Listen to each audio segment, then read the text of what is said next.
right, state championships. Tidehaven, the underdog. Can they continue surprising the state? We're about to find out, folks.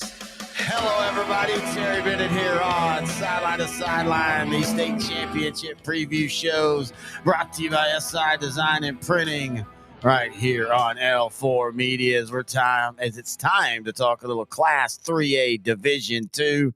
Gunter versus Tidehaven. And speaking of Gunter, we want to thank our Gunter's title sponsor for this show, the Shaggy Dog. They're a local Gunter business. All your embroidery and gift shop needs are right there, located at 418 West Main Street in Gunter. You can find them online at shopshaggy.com. You can also email them, shaggydoggunter@email.com. Give them a call, 512-619-5982. They offer laser engraving. They offer gunner wear. They offer inspirational. They have it all there and right there and locally owned. And if you've listened to us, you know how big we are on having locally owned businesses sponsor this stuff. And we do appreciate the Shaggy Dog being a sponsor for this show. And maybe hopefully we can get them back on in 2024. We're going to have ourselves a great one. And if you've been listening to the other ones or watching the other ones through the watch party, and by the way, if you're watching this video, I'm assuming you're here for the game watch party. We will have Gunter versus Tidehaven watch party. We're going to hang out, watch the game together tonight, and talk the game as it happens. That's also brought to you by the Shaggy Dog. And so if you've listened to or watched that, you know the format here. I'm going to be having some people on, of course, co-host Grant Goodwin, Matt Diggs, also have the head coach of Tidehaven, Coach David Lucio.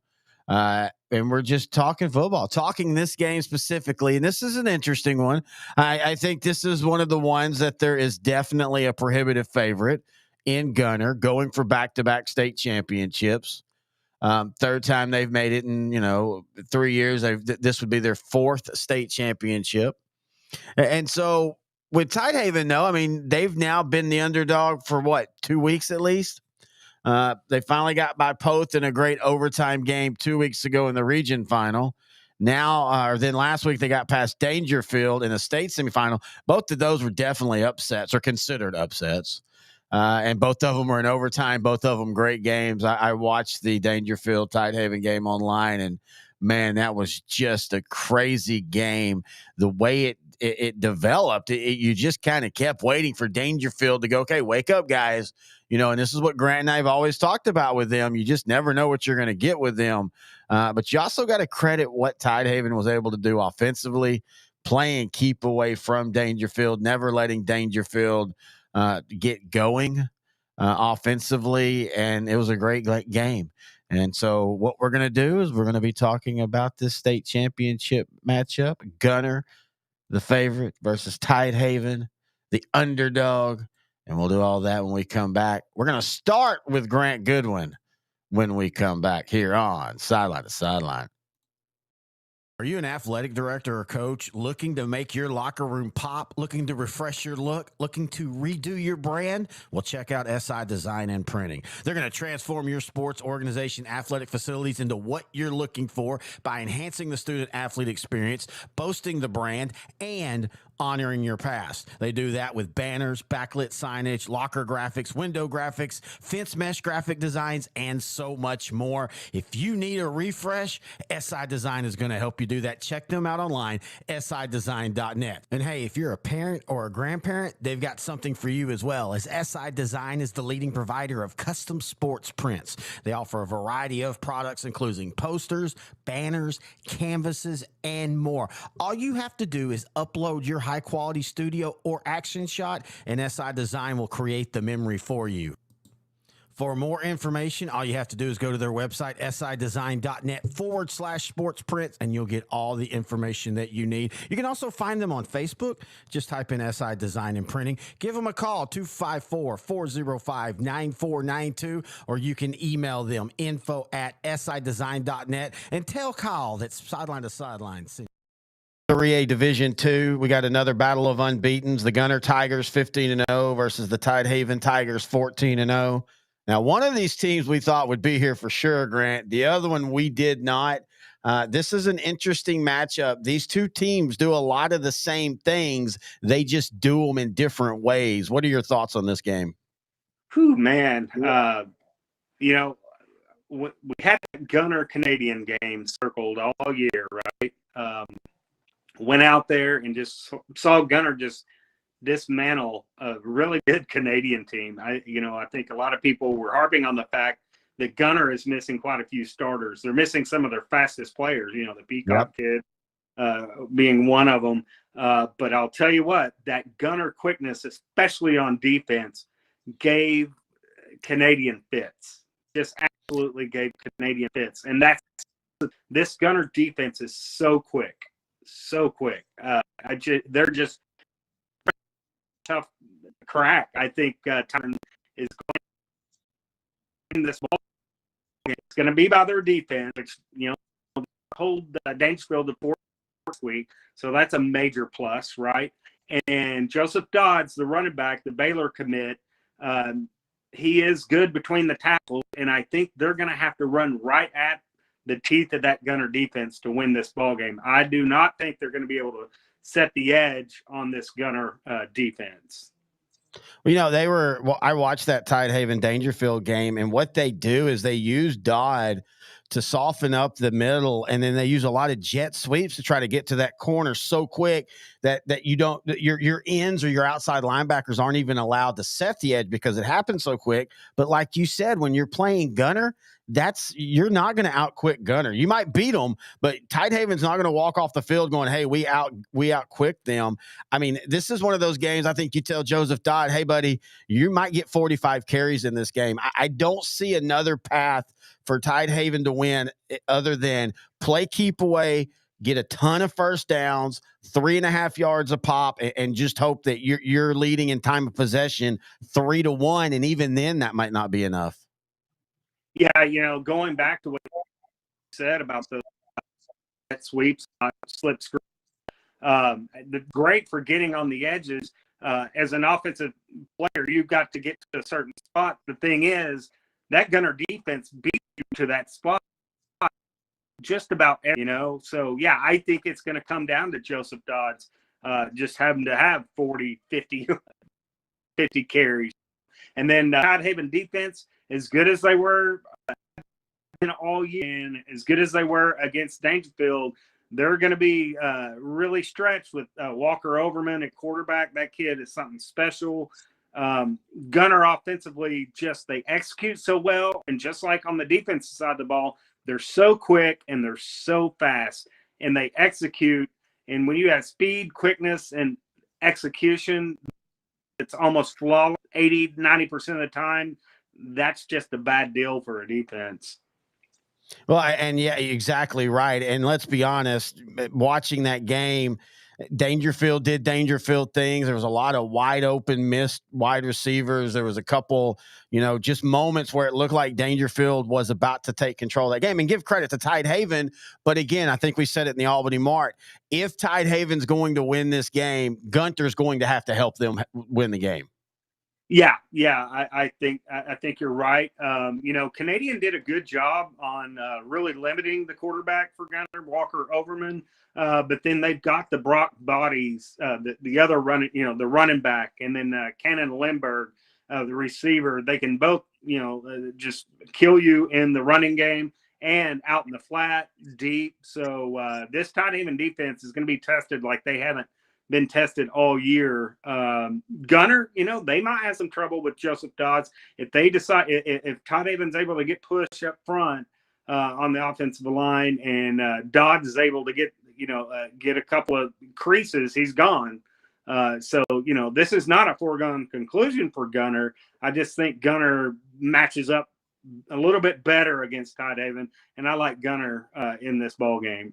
I will say this, Tidehaven is one of the few teams that I think that if Gunter tries to make this a street fight, that Tidehaven can respond, because that's what Yeah. Dangerfield tried to do, tried to intimidate them with physicality, and I was very impressed with Tidehaven, and they respond in the right way, and they push back, and they get physical, and that's part of Gunter's game. In fact, I thought that's what the Gunter Canadian game, it always turns on something. I Mhm. thought part of it is Canadian, for whatever reason, just didn't respond to being pushed around by Gunter as much as I thought they would. Yeah, you're right. I don't think anybody's going to come in and intimidate the Tigers. That's for sure. The Tidehaven Tigers or the Gunter Tigers. But yeah, I don't think you just come out and punch Tidehaven in the mouth and expect them to lay down or go soft. They will not do that. This will be a fight for both sides. Football, it's something that is a Texas favorite. Often it's prioritized above so much in our culture here in Texas. Coach Jake Johnson. He's the head football coach for the Mill South Texas high school football team. He's actually quite an imposing figure. Run it. But No Cancer more didn't care. It didn't care that he was a big, strong guy. It didn't care that he has a wife and kids. It didn't care that he was somebody's son. Cancer didn't care that he is a coach trying to help his football players become young men. Dogs! Go, go, go, go, go, go, go, go. Cancer didn't even care about his faith. When he received his diagnosis a little over a year ago, his wife and kids surrounded him in love and support. His parents immediately got in the car from Georgia and drove out to be with him and his family.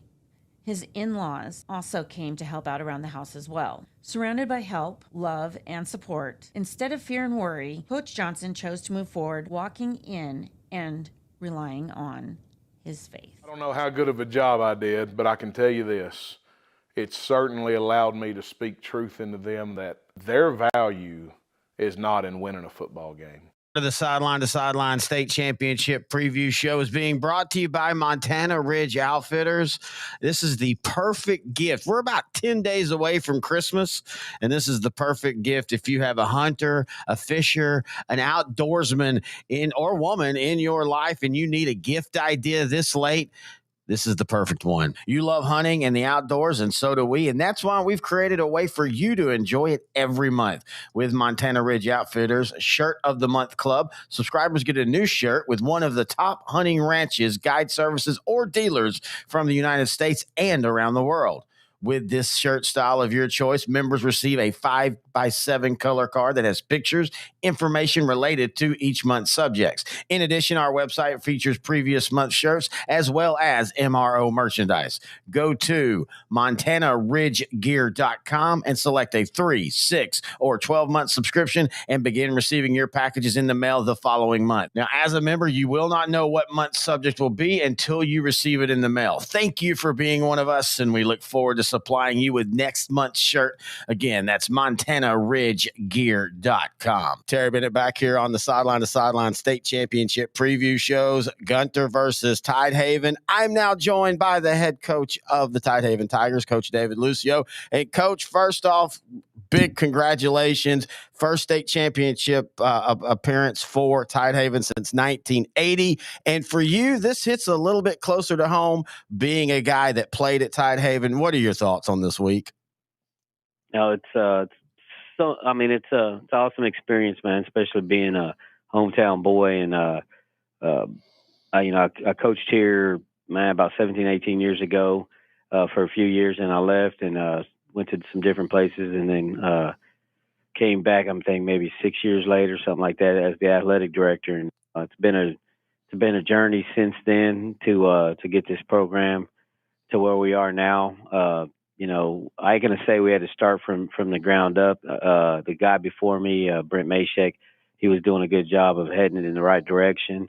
And so we just kind of came in and took it from there.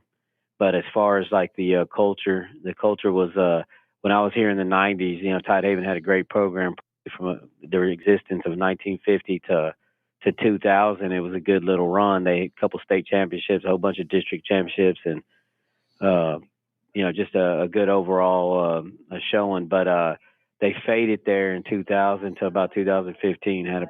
Became pretty dormant program. with one. I mean, there was one we had one playoff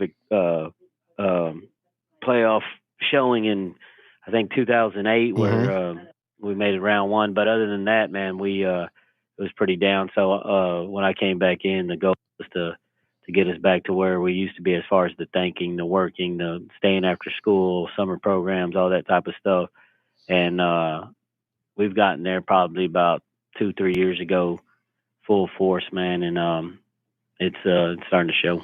Yeah, I was actually going to say, for people that might not know about Tidehaven and they think, oh, y'all are a newcomer, I think this is now y'all's 9th or 10th straight playoff appearance. And each year you're in the playoffs, y'all usually go a few rounds. Last year y'all were 11-3, but this year you finally break through. First off, you break through by finally beating Poth in an absolute classic of a game, 34-28 in overtime. What were your thoughts on that game? That was probably our hugest game because we just happened to match up with Post 2019. I had a pretty good little squad, and we that game was huge for us because I felt we had a lot of speed on that team, but we weren't very strong, and we always hit the weights, but we felt like Post physically dominated us. And after that game, I made a declaration to our coaching staff that because I was always big in the weights, but I had gotten away from it as far as being super core. And I was like, we're going back to being we're going to eat some iron every day. And then, of course, the fantastic year of 2020 happened, and we didn't get to implement it. We didn't have an off-season or a summer that year, not a real summer at least. And so in 2021. We implemented a new off-season program, a summer program, and it's taken us to new heights. That year, I had a sophomore-dominated team, and we were still able to go 3 rounds deep. Unfortunately for us, we ran into Coach Luna and his Pirates again from Poth, and they knocked us out in the 3rd round. And then the next year, I was a junior-dominant team, and we run into good old Poth again in round 4. And they got us in a defensive battle. I can't even remember the score. I think it was 12-6, something like that. And then they went on to play Gunter last year. And then this year, my sophomores are seniors, or sophomores from that year seniors. And so we were able to finally beat them, it just grew to a point. It's like, man, are we ever going to get this done against these cats? Because the thing is, they got an awesome program down there. Coach Luna and his staff are some of the best in the state. And their boys they always got good sized boys. So it's not, that was a big obstacle for us. So once we overcame them, I know a lot of people had us as big dogs against Dangerfield. And it's weird when you get to this, you start getting, even in regional level, you play different people from different parts of the world. That's what I tell them. So Dangerfield's from a whole nother part of the world for us. So you can watch all the tape you want, and you can say, well, this team that we played this team who played this team that played that team, and they lost by 3. But none of that stuff means anything. You step on that field, you look across there, and like we did, and I'm sure they did it. We got a good-sized team, but they had some big old boys over there as far as their offensive line, and we knew their skilled kids were good. But, man, we got pretty good skilled kids too, and we probably don't get the looks they do as far as I got the Dodds kid going to Baylor, and I got a junior, the Duran kid. He's probably gonna get some D1 offers pretty soon at that H-back position. But I got some other kids that can play ball, and they just, for whatever reason, I got that Griffith kid. He's a D1 kid. He hasn't got an official offer yet, which is insane to me. But you know how that recruiting business goes. Yep. I don't know what they're looking for, but that kid is a monster. And but he hasn't had an official one, so nobody counts him. And so, they don't look at us. But the reality is that I got other boys too that are up there on that level. But so on paper, it just looks like we're a bunch of scrappy, but we're really not a scrappy team, man. We got a lot of talent, a lot of good stuff to work with. Well, and you brought up the Dangerfield, and y'all were, I guess, the underdog in that game, and you ground them down, and you win in overtime. And you talk about this class, the Joseph Dodds and the group that are seniors. They started this run for them as sophomores, and what has it meant for you to see the growth and the maturing of them, not only as football players but men? Oh, they had to take on a lot as some little boys, man. That sophomore year, and they've come into their own, man. They set a standard amongst the rest of the kids as far as not only showing up to workouts, because you'll hear a lot of coaches talking about, I got this many kids coming to workouts, but what are they doing when they get there? Mm-hmm. Are they really trying to reach for their best? And these kids set a high standard for that, and it's showing off. My other strong is the sophomore class. If you look at our roster, I got a lot of starters that are sophomores too, and so those boys are just like that senior class. So I just got a bunch of hungry kids, man, that they get after it, and they expect the same from their teammates, and it's just a good combination, man. All right. Well, this week you're taking on Gunter, all the state championship trimmings and all that. Doesn't matter. What do you see when you look on the film looking at Gunter? I see a lot of speed, some tough kids. Like I've used the word bullying. I don't mean that in a negative way. Yeah.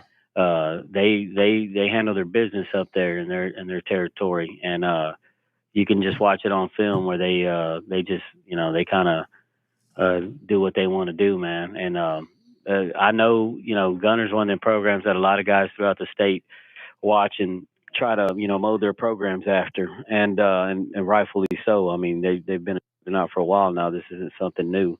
And so just watching them on film, man, I just see their athletic ability. They're like us with the as far as not very many two-way players, which in our division that's a good thing. Yep. So you're not gonna go into I'm not gonna say no names, but some of the previous opponents we faced, that was part of our strategy. It was like, hey boys, y'all just keep going hard because they got too many two-way players and it's gonna catch up to them. And then when they're over, exhausted, we're just going to go and do our thing.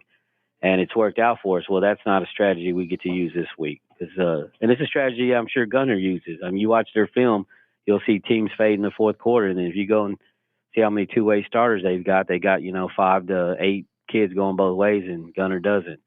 And so, that's a thing. We won't be able to use it as a strategy, but at the same time, for the most part, won't get to use it against us either. But hopefully, we take care of business and we find a way to contain all that speed and all that talent. And now, the thing about them, they got all that, and then they got a system that in itself, if they didn't have kids that had all that speed and talent, guess what? They would still be good because that system is hard to stop.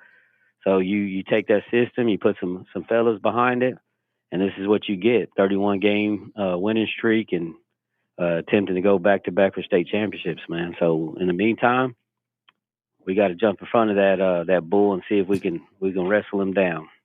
Well, and you talk about that they play a system that's in any amount of time is hard to game plan against, but in less than a week, as you and I were talking off the air before we started, you're a coach and you're coaching your team, but you're also having to do a ton of other stuff that you normally wouldn't have to do with this being a state championship week. At times, do you get kind of dizzy with all the stuff you're having to do? Oh yeah, no doubt. I've said this before. I've got a great coaching staff and great coordinators, and so I just made it a point. As the years have gone by, most of these guys, offensive coordinators, are my son, who obviously knows my system. Probably it ain't even my system anymore. Matter of fact, it's his system. You know what I mean? He's added and done his own thing to where that they ain't really running. I mean, they're running my system to an extent. I start off at the beginning of the season with, hey, this is what I'd like for us to do this, do that, blah blah blah, and take an aim. And him and his co-coordinator Sam Murphy, who was my very first hire as a head football coach back in Louise, he's been with me 10 years, and he's like a little nephew to me. And then I got then my son. I just make sure those two don't get messed with. They, as far as game planning, they don't have no responsibilities as far as helping us coordinate this trip or any of that stuff. All they got is football, football, football. Same thing with our kids. And the same thing on my defensive side. I got Coach Gonzalez and Coach Fagley are two of the main defensive guys, and then a bunch of other assistants. I just make sure that none of those cats worry about any of this stuff. I'll handle it. I peek in on their game planning and all that. Maybe, tell them, hey, man, maybe we should try a double reverse pass, throwback, whatever. They look at me like I'm stupid. Then I show them it on YouTube, and then they look at me like I'm even stupider.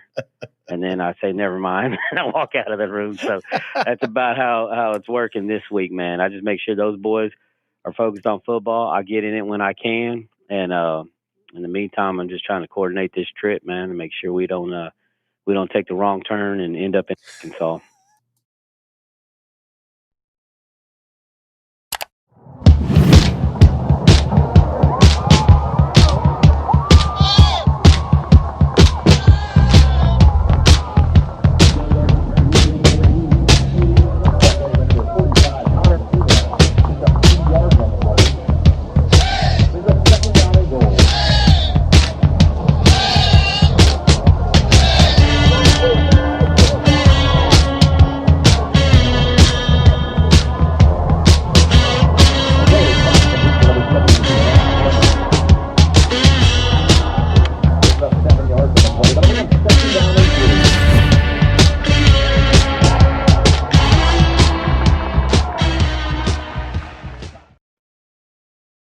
Terry Bennett back here on the state championship preview shows. I am now joined for our yearly State of the Union address by the man, the myth, the legend, Coach X. Yes, we keep trying to tell people you're a real person. Coach X, how you doing, buddy? Well, I think you ruined the real person with me when you found out your computer had a voice changer. So that was great, dude. I'm still mad that Grant gets to sound like evil, and y'all made me sound like a eunuch in a harem. Okay, one time that I'm meant to be on there. So I've got to pull back and tell people what happened on that. I mean, I knew I'd had him. I just had never told Grant. Didn't really think about it, having a spot for him and stuff. And one of the nights we were recording, in fact, that's the first night that the playoff tree showed up. I just accidentally hit the button as I was moving my hand to move, to switch a file and everything. And so for like 5 seconds, he starts talking like that. And that we realized playoff tree. And then I let him pick your voice, and I thought he was going to be nice, and he picked the weirdest voice for you. So you sound like a little person who might, offer candy to kids in the van, while playoff tree, which should be, you would think, happy and joyous, sounds like he's about to eat our souls. I don't think there's a lot of little people that offer candy to kids in vans, because I don't think they would be the scariest. Like if a little person was like, hey kid, you want some candy? I mean, they could easily probably just push that guy down and run away.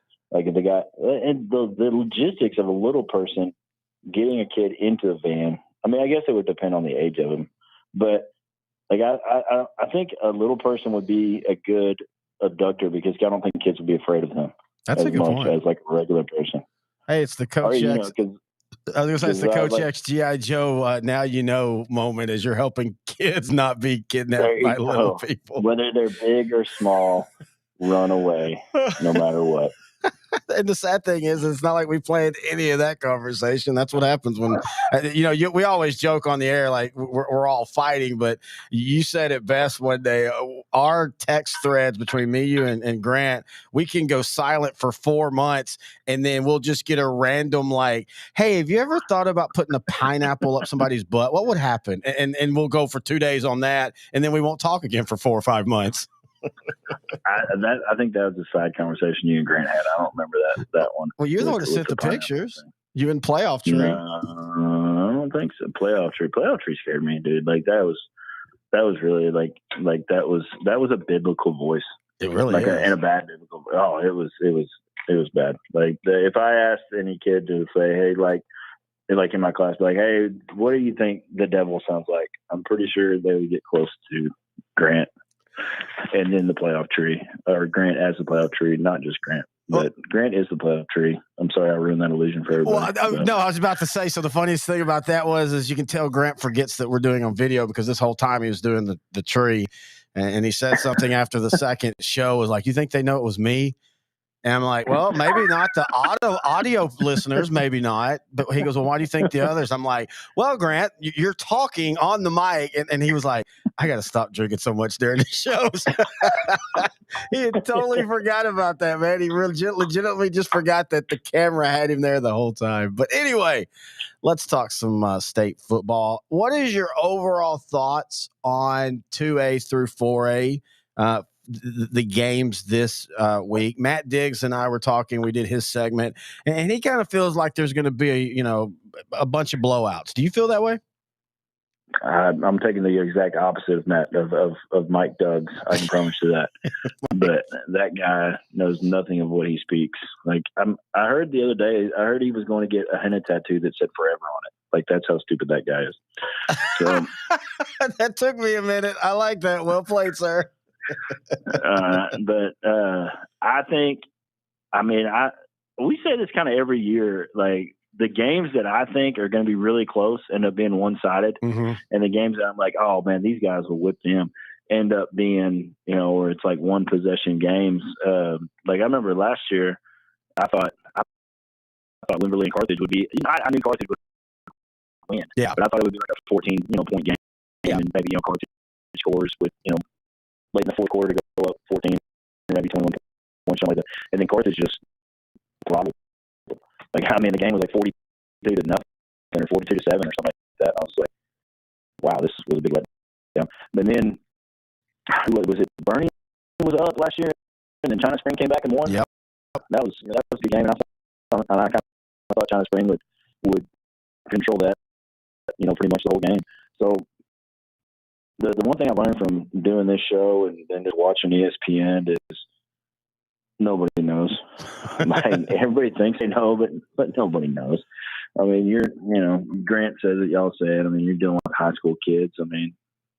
You never know what's going to. Kid that was fine at practice yesterday. His girlfriend broke up with him now, and now he's mad and he doesn't want to play. And he's out there pouting around, and then his attitude rubs off on some other kid. Mm-hmm. Somebody's worried about it. It's just, you never know. And I chose to make that my life, which shows how stupid I am.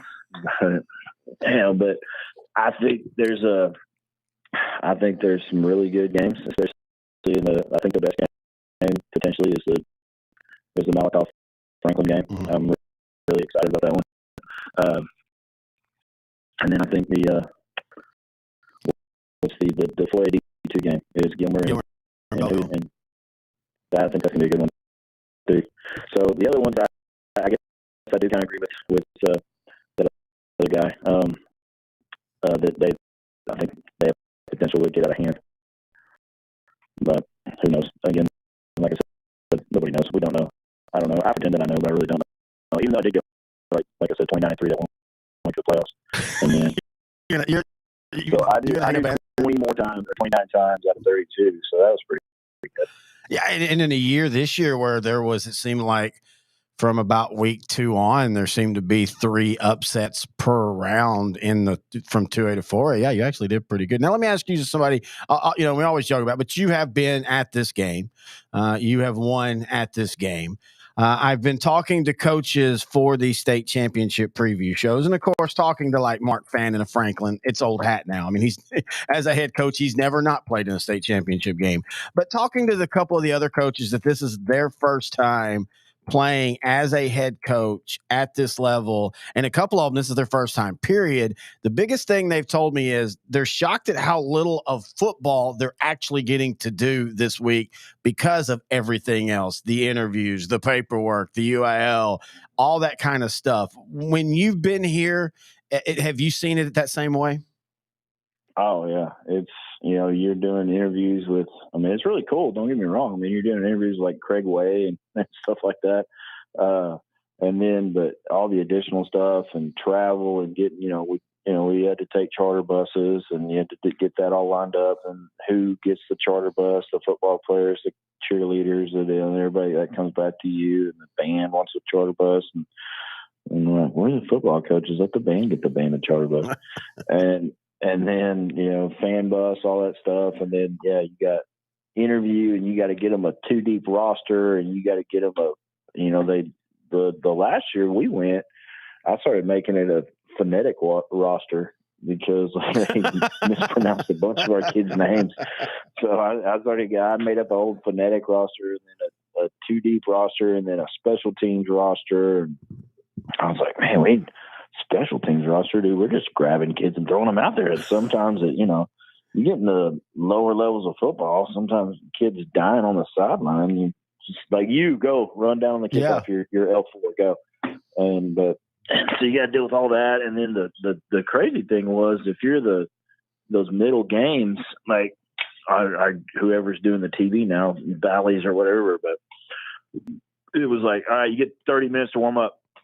That's what you get, and you usually, at a regular football game, like if the game starts at 7:30, you get there at 5, and you do that. Kids walk around the field, and you start getting taped, and you have your meetings, and then you go do this, and you run through your pregame, and you do this, you do that, and then you go back in the locker room, and then maybe meet with the quarterback or linebacker or something again, and then you get the last little head coach goes in there and we're going to beat them, and let's go out and roll.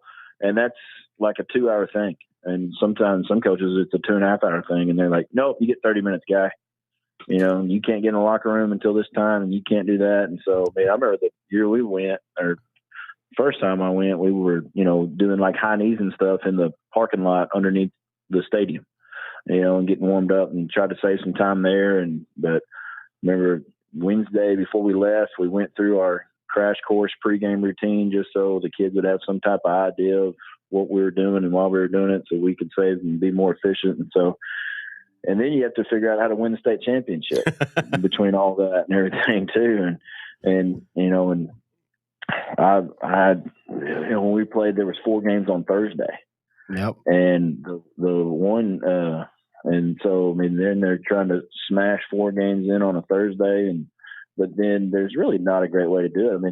The TV exposure and the way that how the kids get it done is great for the kids, and there's not a perfect way to do it.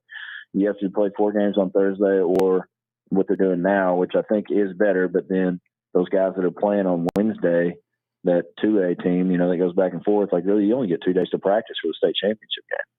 And, that can be rough too. And if you're coming from far away, you might not get that much. Like I looked and saw, Toller's playing, and, Toller's not very far from AT&T, and Timpson's, it's a day's drive. But, I remember that one year I saw the Canadian guy talking, like they were playing at 10 o'clock in the morning on Thursday. Well, they're 8 hours away from AT&T Stadium. And he was like, yeah, we practiced Monday and Tuesday. We got up early and drove to Wichita Falls Wednesday and stopped and had practice there, and then had dinner, and then stayed in a hotel room, and then had to get up. I was like, gosh almighty, I'm glad I didn't have to do that.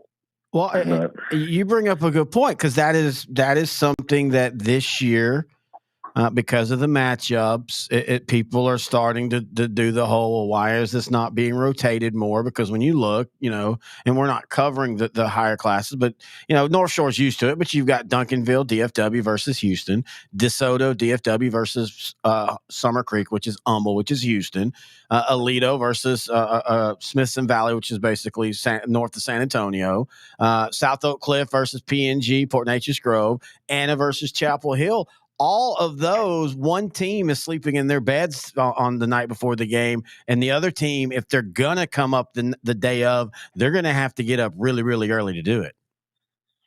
Yeah, well, to the people that I say are crying about that, build a better stadium in Houston or San Antonio, because y'all can say that NRG and the Alamo Dome and all that stuff is as nice as AT&T Stadium, and I'd say you're a liar, sir. That's the nicest stadium in the state. That's just bottom line. It is. And that's where it should be. That's $1 billion facility. And I've played in all 3 of them, and it's by far, it's And, 5 to 10 times faster than the other two. and people don't understand when we say this. You can say what you want about Jerry Jones as a Cowboy general manager and some of his other stuff, but his people that he hires knows how to handle everybody, to do it with nicety, with class. I mean, I was at the last one that was at Houston, and the games were perfectly fine, and the people were perfectly nice, but they didn't go that extra step. I mean, it's such a big thing that when the security guard that was up at AT&T Stadium and Texas Stadium back in the day passes away, it literally created a ripple through the state, because that's the type of relationships those people that work for the Dallas Cowboys do for the coaches, for the media, for the fans, for everybody. And as great as the stadium is, to me, it's how they treat everybody. That's the biggest part.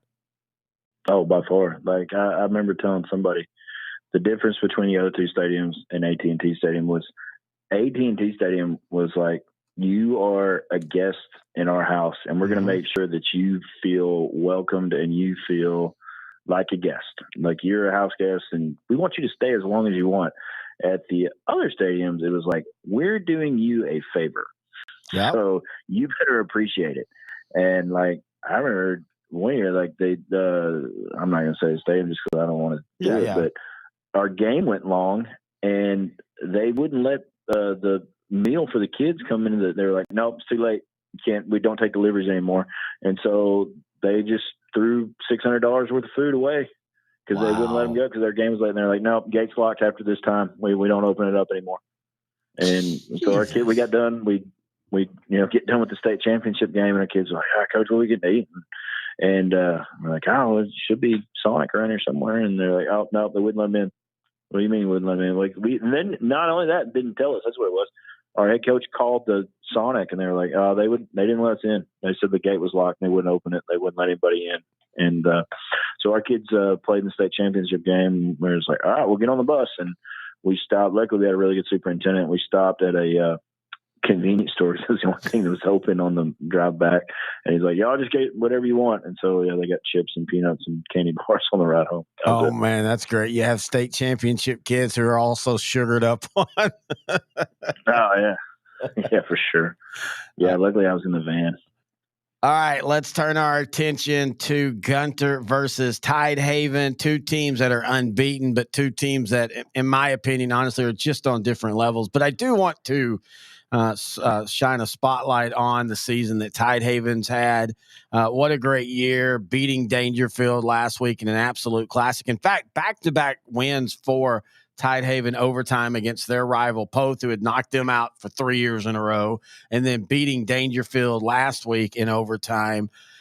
I do think they're the decided underdog, but I will say this, Coach. They are a team with a stud back in Joseph Dodds and a system that likes to play keep away. And if they're in any way able to do that like they did against Dangerfield, I do think that this game can be closer than what people think, but it's still Gunter, and damn it, Gunter's really good this year.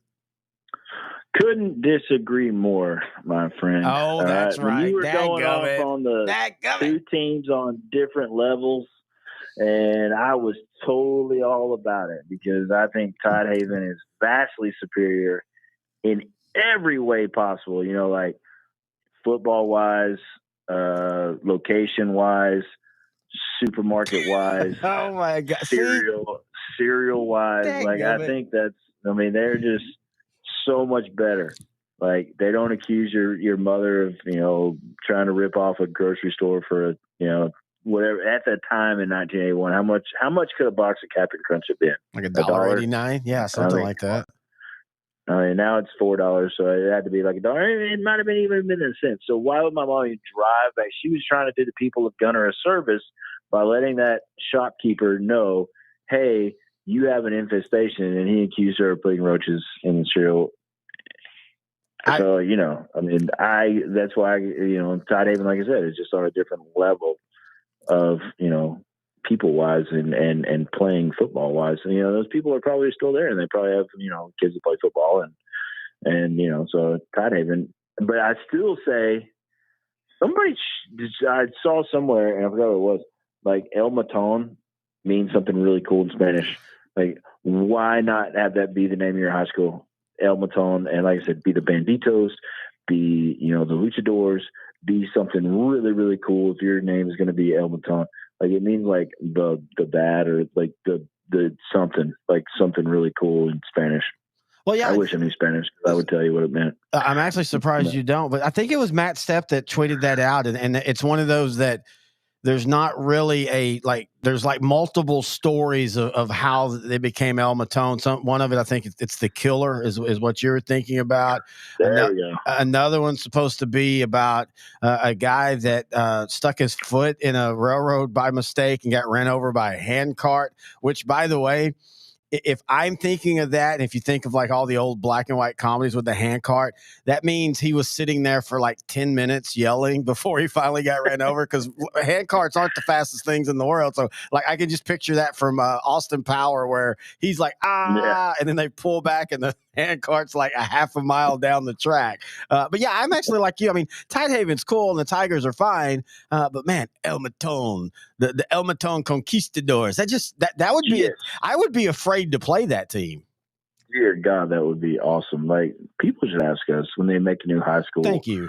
Like, hey, what should we do? All right, well, let's do a little research of your town first. Like, when New Bronzeville's opened up another high school, like, what we're going to be? Well, we're going to be the Unicorns. No, you can't do that. It's not allowed. There's already a unicorn, and that was unique to that. Is the only unicorn in the history of Texas high school football. So if you split schools, you have to come up with a new mascot. Now, you may come up with another, badass one too, but, you don't get to be the unicorns. So next time you're going to open a school, you need to email Grant and Terry at Sideline to Sideline or whatever the deal is, and we will let you know what you're allowed to be and to not to be. And if it's nothing cool, then just don't open the school. Like, like McConaughey said, it'd be a lot cooler if you did. Like, ask us what you want, and we'll tell you what you can be. That's a good lesson for all you out there. Yeah, and you're right, though. I'm tired of all the new ones being called Legacy or Memorial. Or I think if you're going to open a new school, if you want to really just prove how awesome you are, you find the worst story about your community, and that's your mascot. So like Texas, Texarkana had the serial killer, the town that dreaded sundown. So that they should be the Texas High serial killers. I mean, that would put fear into my heart. If back in the day when we played them, when I was at Marshall, I would have been like, man, we're playing serial killers here. No, we're playing tigers. Whoopity-doo, everybody's a tiger. So I actually approve your message. I appreciate that. Yeah, no, that'd be awesome. Like, especially when you go, like, we're opening a new high school, what we're going to call it Legacy. You have no legacy. You're a first year high school. Oh, good point. So that's just redundant by the name. Like, that's kind of stuff that makes me mad. Like, we need legacy. You're a first year school, and you don't even have seniors in school yet. You have no legacy.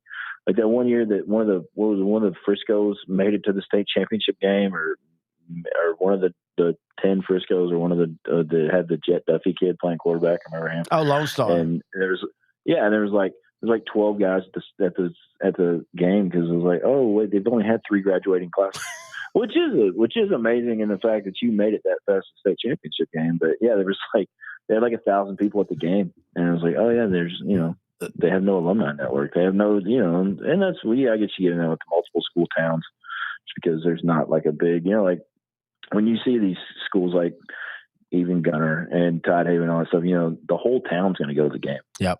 And that's really cool. I mean, that's awesome. That's neat. The whole deal we go back to about the first year thing, when we said with Timpson and Toller, that won't have an effect on the Gunter kids. It won't, because they play for state all the time, or they play deep in the playoffs, all the decade time. So that will have a little bit less effect, and they're a lot closer to the stadium, like we talked about that before. Tidehaven has to drive 5-6 hours to get there, but I like Tidehaven, I really do, and that has nothing, well, it has something to do with my bias against Gunter because of my mother, but I think Tidehaven is just one of those teams that like nobody expects, like Boise State against Oklahoma. It was like, oh, Oklahoma will romp them, and then Boise State does what Boise State does, and come up with the greatest finish in the history of college football, and ran 17 different trick plays to do it, but they got it done. And I like Tidehaven a lot. I really do. The running back's a good player. What Gunter did to Canadian, I'm not gonna lie, can't be discredited because Canadian was a dang good football team, and so Gunter is a really good football team. I'll give them that too, but I'm keeping my streak alive, and I'm going with the Tigers of Tidehaven to win this game and make me look really, really smart against everybody, especially Matthew Bartholomew Duggs of the Fort Worth Star-Telegram. L4 Media, we talk high school football, 4A, 3A, and 2A in Texas. We talk East Texas sports. We talk NFL, guy talk, movie, and booze. We also talk wrestling and so much more. So like and subscribe and check us out. Terry Bennett back here on the Gunter versus Tidehaven preview show. Wrapping it up, we've got one more expert, and that's Mr. Matt Diggs. And the reason I'm coming on now is to say during the recording of this show or this segment's with Mr. Diggs, had some technical issues, didn't know about it till after we were done. I wasn't going to try to get him to come back and do more because, I mean, the way we do these when I talk to him and when I talk to Grant this week, because Grant wasn't in studio, or when I talk to Coach X for these, is we do an intro where we kind of general talk about what you think about the, state championship week and all. And then we just go through game by game by game, and then I chop it all up for the actual show. And so I didn't even realize it till later on that night, and I wasn't going to try to get him to come back and repeat all that. You'll be able to hear us fine. It's just my mic was messed up, and so I didn't realize that. And so it sounds like I'm in a tin can. But here is Professor Diggs. Matt Diggs back here on the Sideline State Championship preview. We're starting off talking Toller and Timpson, and we'll be talking all those through this. But before we do all that, Mr. Diggs, first off, how you doing, buddy? Hey, I'm blessed. How you doing, Terry? It's my favorite time of the year. I hate it because it's the end of the season. So, like, we talked about this last week on the show. It's like a cliff. Like, I'm going. And then for me, Saturday morning, I wake up and it's like, oh, I have nothing else to do now for 6 months. But other than that, I love this time of year. And it's state championship. And before we get into breaking down the games, just give me your overall, what do you think about this year's championship games? I think it's a pretty good combination of new teams, old teams, all that. What are your thoughts? I disagree with you a little bit because, I mean, at the top of the bracket, effectively, in the 6A, it's the same old thing. I mean, favorites are probably the favorites yet again. And this is the first year where my fairness bracket has kind of kicked in. I think we kind of see a little bit of a disparity with all the Dallas schools making it. That is it truly fair that all of those programs are going to get to sleep in their bed and have just a normal week, a normal preparation, whereas you've got all these other teams coming from around the state to AT&T Stadium who are going to be completely out of their routine. And I think that is a massive intangible for some of the games, especially when you have a team like Summer Creek who's never been here before, playing a team that's not only been here before, but it's going to get to sleep in their own bed. So this is the first time, Terry, I've really kind of felt like, and is this situation really fair for all teams involved? Well, yeah, I agree with you at the top end. And I've talked to you about it, and me and Grant have talked about it. It's funny. I can't get enough of Gunter versus Canadian, but honestly, Duncanville versus North Shore, I just don't care anymore. I hate to say it, but other than Coach Samples finally winning it last year, the best game of it was the first game, the Hail Mary. Every one of them since then has just been – and this is also a compliment to the two defenses, but let's just be honest, they've been boring football. Oh yeah, they're very, but because they're so good at it, it's kind of like watching mid-tier SEC football, and you're just like, yeah, this is great. I've seen it. It's nice, and I just like to see new teams, and maybe 7A will finally shake it up to where we get new teams and new classes and new matchups. But I mean, overall, right now, the really good teams are shining right now, and we're seeing really big point margins. And I think the state championship, for maybe 9 of the 12 games, are likely blowouts. It's going to be the 3 games that we'll really enjoy and that we will really cherish. But again, so many blowouts, and I think it's just because the teams are the teams this year. Yeah, I mean, it was a couple of years ago. I think if I remember off the top of my head, last year was solid. But a couple of years ago, it was a pretty, like, I even admitted, like, midway through the 4As, I was kind of like, all right, I'm done. Like I just they just weren't exciting games, and that's the one negative. Honestly, also about I feel like we're being all negative, Nancy. We just talked about how this is our favorite time of the year, but one of the other negatives about when you're in that kind of stadium is even if it's an exciting game, you kind of lose that. You at home, and even there. I mean, I've been there. I've been there just as many times as I haven't since they started the one place, and that is one of the negatives, man. If Martin Albany go into overtime, it's 7,000 fans and 92,000 or 100,000 seat stadium, and you don't get to feel that energy in that pool of that game. Yeah, and I think on Saturday we could see some really energetic crowds with PNG You will, yeah. in South Dallas. So that side will definitely be good. You're right, and that was your idea, Terry. That really captivated me throughout the season is let's take these small schools and put them to the Star. Let's let those games be played at the Star, and I think you could have some fascinating and a little bit more compactful type of games where you're not expanding this out over four days. One of the things I'm actually looking most forward to is on Wednesday. I'm going to go check out a little 6-man football action, and as well as the Wednesday night game. And I'm beginning to start to see the allure of the Wednesday night games. I think the Wednesday night game has even more prestige than maybe even the Thursday afternoon or the Thursday morning game because you got a night game. You are the main event across the state of Texas, and it's something unique. Wednesday night football doesn't happen often. Yeah, but I still feel that because it's not, and this is not a knock on the 2 6As, but the people that go to see 6A are the hardcores, the 6-man fans, or this is the first time I've ever seen it and I want to see it. The rest, and I know this from talking to people and stuff, the rest are just like, yeah, I'll start on Thursday. I'll just watch I'll watch the first game in my hotel room if they have Bally's or if anybody has Bally's. But yeah, I'll just start my big going there every day on Thursdays. So I see the point, but I do think it gets hurt by that. Now, I wonder if there's a point that if we're going to keep them in Dallas or at one place, and it's going to be Dallas for the most part or Arlington, I almost wonder, is there any point do you ever switch up the rotation? I know you're never going to put a 6A on Wednesday, but why can't 3A and 4A and 2A switch it up a little bit and they rotate a little bit and let 2A have a Friday night or something like that? Everybody talks about all the 6-man and 2A really want to be there. Okay, so then let's make it fair for them. Right.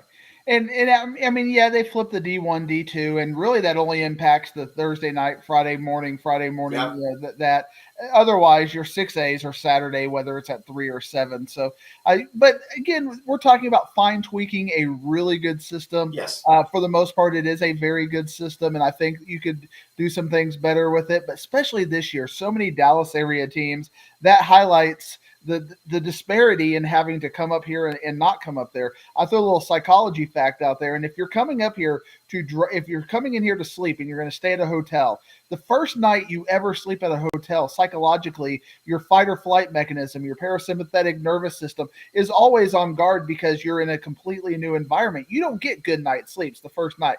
Now, when you're on a vacation, second, third, fourth night, yeah, you're fine. But that very first night, you have problems. And a lot of these teams are only coming up for one night if they're coming up at all. And if they're not coming up at all, we're talking about 3 or 4 a.m. wake-up times. That is a massive change to the anatomy and your routine for getting ready for football. Yeah, I think Franklin's coming up the day of because I think I saw on their Franklin page that they're having a send-off party at 6:30 a.m. But I will flip that on you, and I'm not trying to act like it's not a benefit, but I had one coach tell me he would prefer to have his kids in a hotel that he's over than be at their own homes where they might be up all night because they're nervous playing video games or online or watching movies. He goes, I'd rather at least have a control of I can check and see if they're at least laying down at night. So I can see I see your side of it, and it does look bad because there's just so many DFW area teams. But I do think there's a case to be made that these are kids, and kids bounce back really well. And all the stuff that we gripe about now, back when we were 14, 15, 16, we wouldn't even pay attention to. All valid points, and a coach being able to kind of keep that kind of control over a team is very important. But still, you can be laying down, but it doesn't mean you're getting good rest. Division 2, Matt, we've got one team we knew would be here in Gunter, 15-0, versus a team that nobody thought was going to be here, and that's Tidehaven, 14-0. It's a battle of the Tigers. In fact, this is Tidehaven's back-to-back weeks of the Battle of the Tigers. I will go ahead and say it now. I don't think this is going to be a pretty game.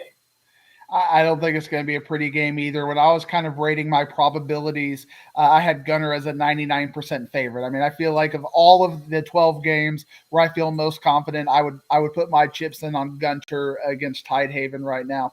And really, you talked about we knew it was going to be Gunter. I had some reasonable doubt going into that Canadian game, and the way they beat Canadian just kind of cements that 99 percentile that I think the confidence that Gunter is going to win this game.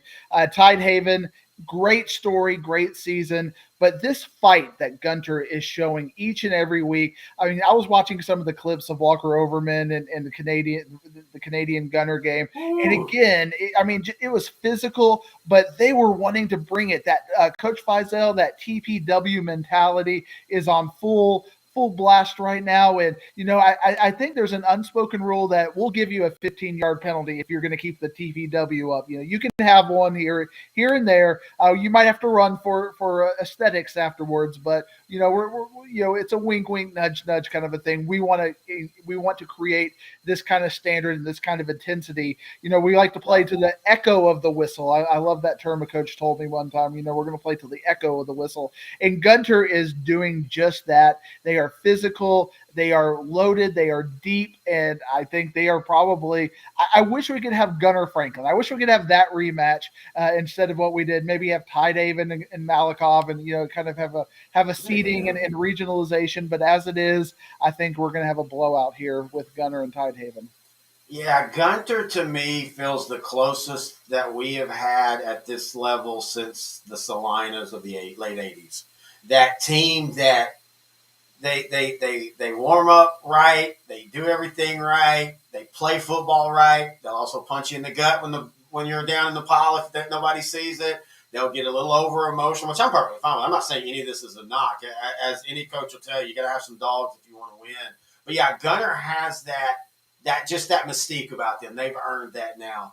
I can see a path that Tidehaven keeps it close. And it's going to have to be exactly how they did it against Dangerfield, and that's play keep away. And that's play keep the ball in your hands. Joseph Dodds, don't get 500 yards, but get me 3 to 4 yards every carry. They do so well with like their little jet sweeps and stuff. They run such a – it's a lot of the same rules as slot T and wing T, but they're doing it out of jet sweeps and stuff. But then I just go back to remember, Gunter's defense might be the best part of them this year. 2 years ago, Franklin beat them really bad in state. It was a high-scoring game, and I remember talking to the coaching staff after that, and they literally were like, this is never going to happen again. We will give up offense, and that's what they did last year. That's why Ethan Sloan didn't have the, yards that he did the year before because he played more safety, and that made them better. And this year, it's just even better on the defensive side. And Tidehaven has some nice pieces. I mean, you can look at a couple of their pieces and go, okay, these are all-state kind of players right here. It's just the depth. I mean, I think Gunter, we talk about all of their offensive prowess. Their offensive line will beat you down. And, and at the end of the day, you might have to double team one of their defensive ends. But, everybody else is going to step up because they are so deep. If the tight end has to come over and support things, they got the players to do it. I just think from 1 to 22, if we're playing a pick 'em kind of a thing, you're going to take 17 or 18 of the Gunter players. And that's just a recipe for you can have 2 or 3 turnovers. You can play less than a perfect game, and you're still going to win by 3 scores. Yeah, and Class 3A Division I got their wish as you're seeing Lorena and Brock move up. Class 3A Division II woke up to the nightmare that Gunter just missed the cutoff. And they're going to have that same – it's going to be different positions, of course. We're going to have to replace a legend in Walker Overman. But next year they're going to come in with 6-6. And they're going to have a guy that's going to be Walker Overman-esque. He's going to be short. He's going to run that little option and all that do. And we're going to probably be sitting here next year talking about Gunter in this one. You said it. I think this was for the lower classes, this is the one that to me gets the ugliest. I have it 42-7.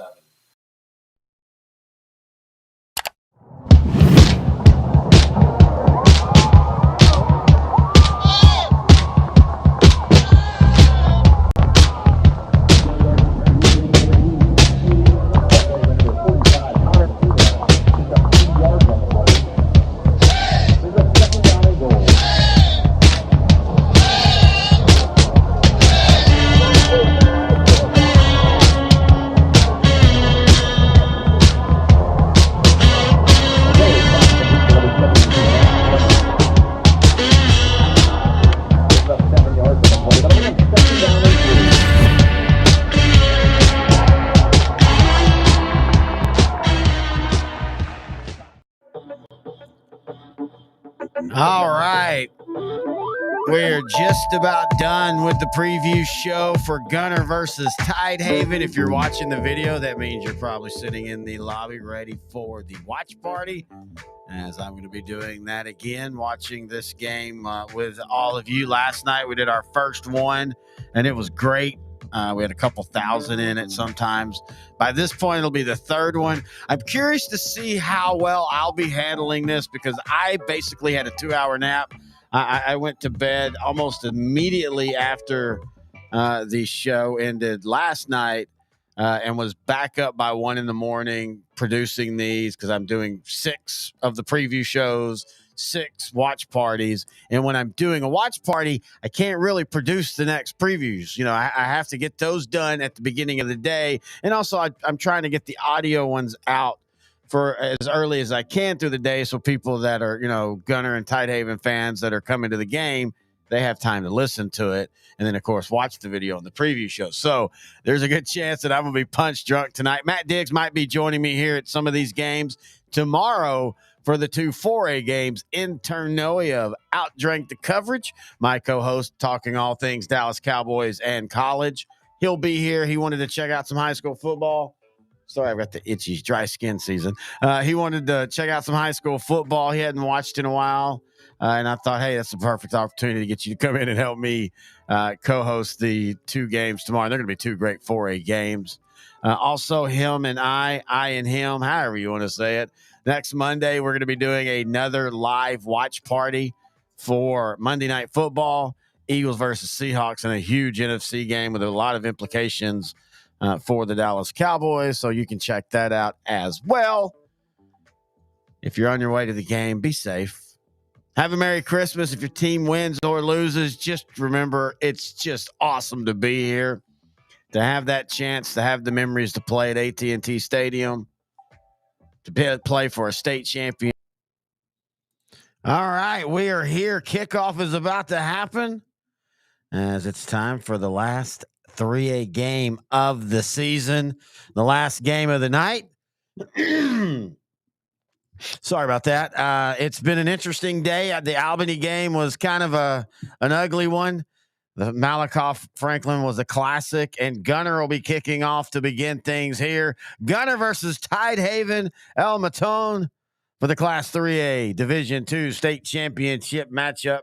I want to thank everybody for being here on this watch party and for the week, man. We have had, you know, we've done all this out of the seat of our pants, half of this stuff. By the way, if you look up, that's the stats for the game. You can follow along. Kel Russell, the quarterback for the Tidehaven Tigers, 1,400 yards, 22 touchdowns, 7 interceptions, 504 yards, and 3 touchdowns on the ground. Anyway, what I was saying is we didn't know what we were going to get with the numbers on this, and we've had some amazing numbers as Joseph Dodd goes off the off tackle for the first offensive play for Tidehaven. And I got to tell you what, they have got these sweetest looking uniforms. Their helmets look really, really cool. But we didn't know what kind of numbers we were going to get. And man, we've had 2,000-3,000 at a time checking them out today, and we do appreciate that. And I think tomorrow will be even better because it's going to be 2 4A, games that I think, the potential to be really, really good games.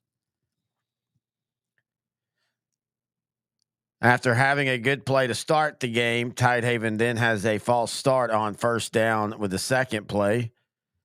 Joseph Dodds, the big running back for the Tidehaven Tigers on the year, 2,340 yards on the ground, 200 receiving yards, 40 touchdowns.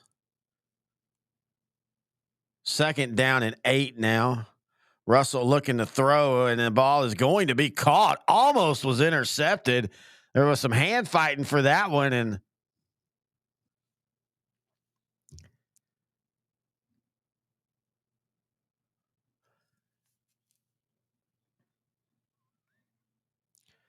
Durant snatched the ball out of the Gunter defender. Gunter in the all whites. I haven't seen this look from them that I can remember. It looks great. This is a really good uniform game.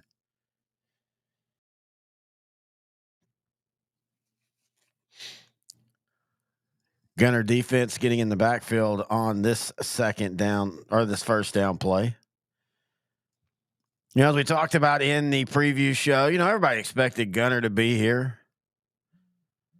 Nobody really expected Tidehaven. Tidehaven's been a good program. As I was talking with Coach Lucio, this is a program I think people are like they're upstart or they haven't been, this is a team that's been knocking on that region door for a few years, which again has kind of been the theme to this week so far.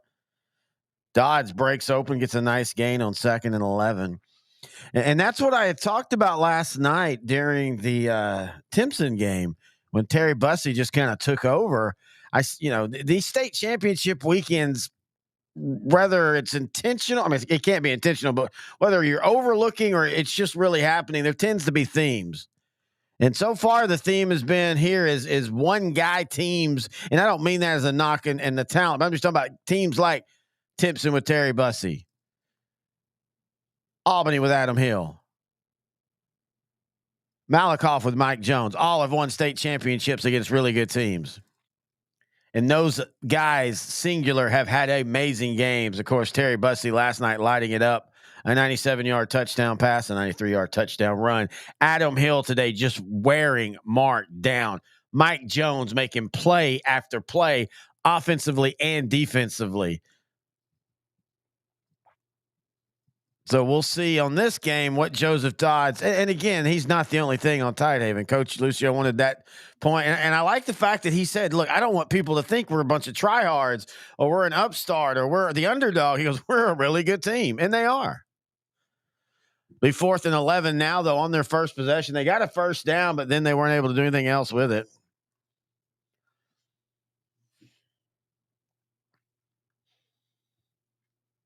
So, again, we'll be back around the same time tomorrow.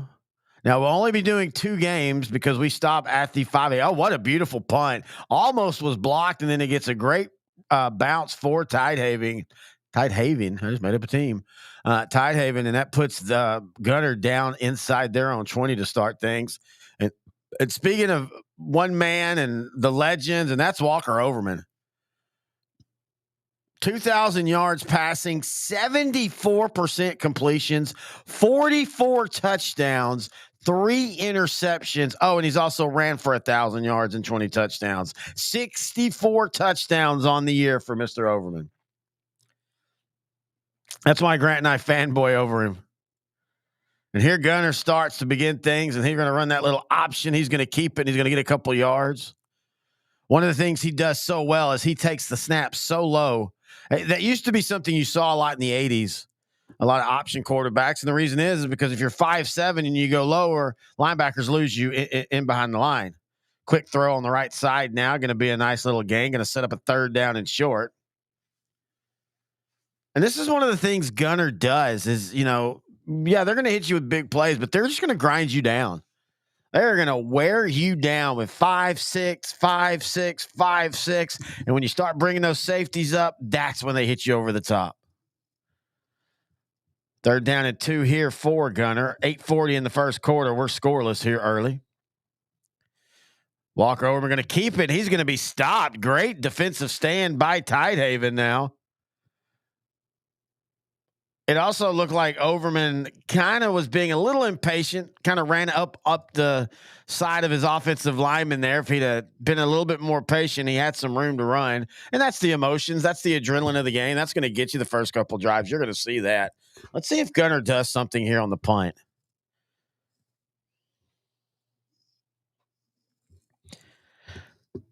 So 3 and out as of now. But again, let's see if Gunter has something up their sleeves.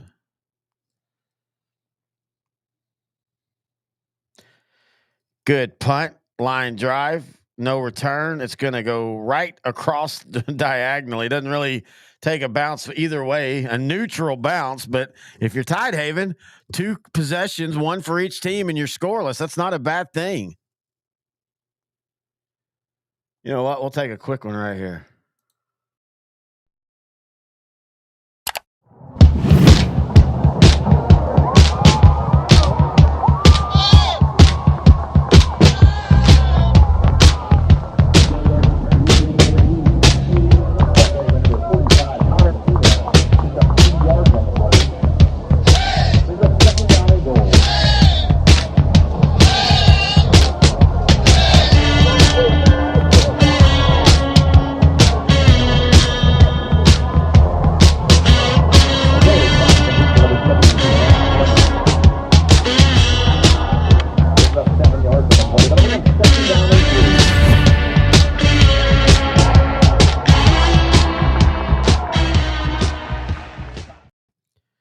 All right, Terry, been back here.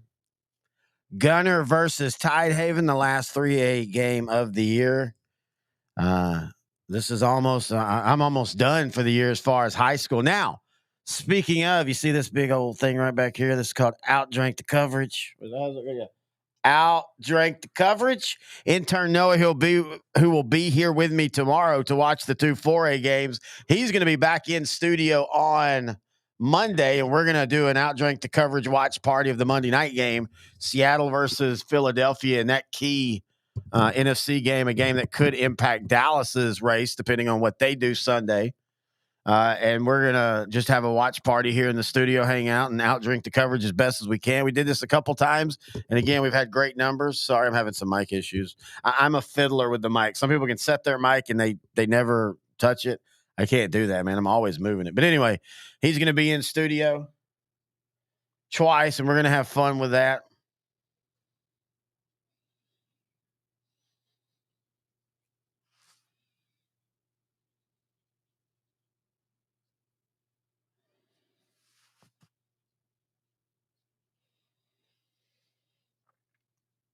So Gunter now, Tidehaven now with their second possession of the game.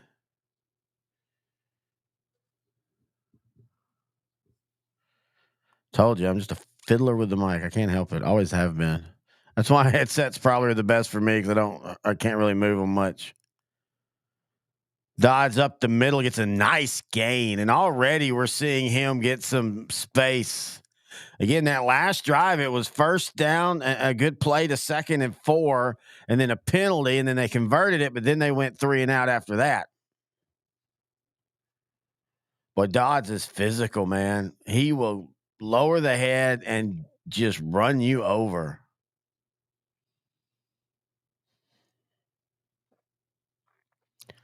A first down is Dodds almost broke that for a big one. Wow.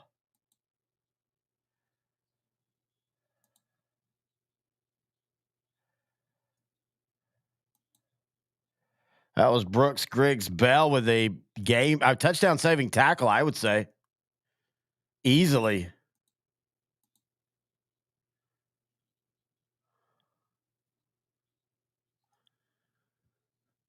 Russell keeps it, and it's going to be 2nd down. And that's going to be the thing today or tonight. And we have a Gunter player down. That's going to be the thing for Tidehaven tonight is can they find enough offense from guys around Dodds?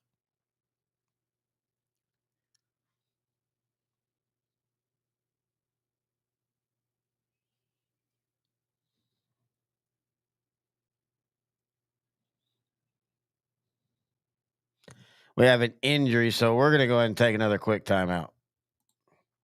Are you an athletic director or coach looking to make your locker room pop, looking to refresh your look, looking to redo your brand? Well, check out SI Design and Printing. They're going to transform your sports organization, athletic facilities into what you're looking for by enhancing the student athlete experience, boasting the brand, and honoring your past. They do that with banners, backlit signage, locker graphics, window graphics, fence mesh graphic designs, and so much more. If you need a refresh, SI Design is going to help you do that. Check them out online, sidesign.net. And hey, if you're a parent or a grandparent, they've got something for you as well, as SI Design is the leading provider of custom sports prints. They offer a variety of products, including posters, banners. All right, we're back, and that's Braden Hinton, the linebacker for Gunter that's hurt. And boy, if he can't come back, that's going to be a big blow for Gunter. He's a guy that was expected to have a lot to do with trying to contain Joseph Dodds. And so this game has not really started out well for Gunter. 2nd and 8 for Tidehaven as we get back under play, scoreless. Once again, Dodds getting the ball and just carrying 2-3 Tigers, Gunter Tigers, to almost first down. It's going to be 3rd down and short. And I'm going to tell you what, man, I watched that Dangerfield game, and Dangerfield did a really good job of being physical. And so sometimes when you see 2 physical teams that are really going at it, it's kind of hard to tell the physicality of it because they're neutral. But I can see why Dodds is considered the prospect he is just on how he's running early here in this game. He'll get it again. He'll get the first down, and he's going to get more. In fact, Tidehaven might be about to score a touchdown into the end zone. Did he step out of bounds? Let's see what the call is. Wow, big play for Tidehaven here early.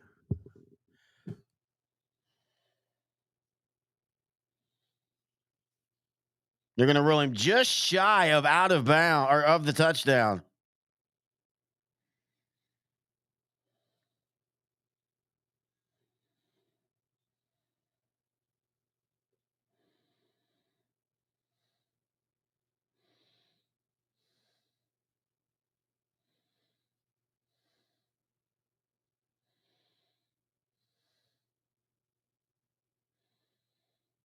First down and goal, and a big play by Gunter has it going to be a loss, so it's going to be second and goal.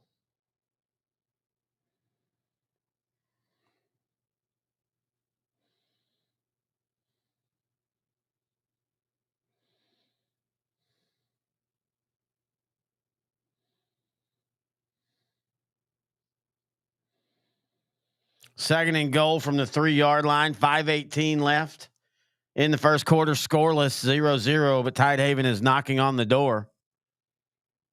And now we're going to have movement on Tidehaven. And so that Gunter pursuit, when Joseph Dodd looked like he had a touchdown, boy, that could end up coming back big.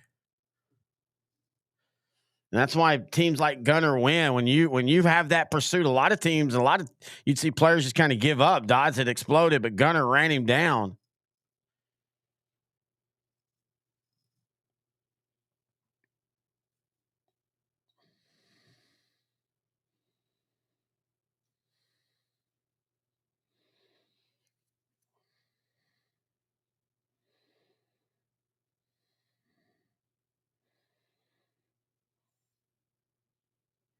Sorry for all the spammers. Is on second and goal from 8. Gunter with a big play, and now it's going to be third down and long and goal.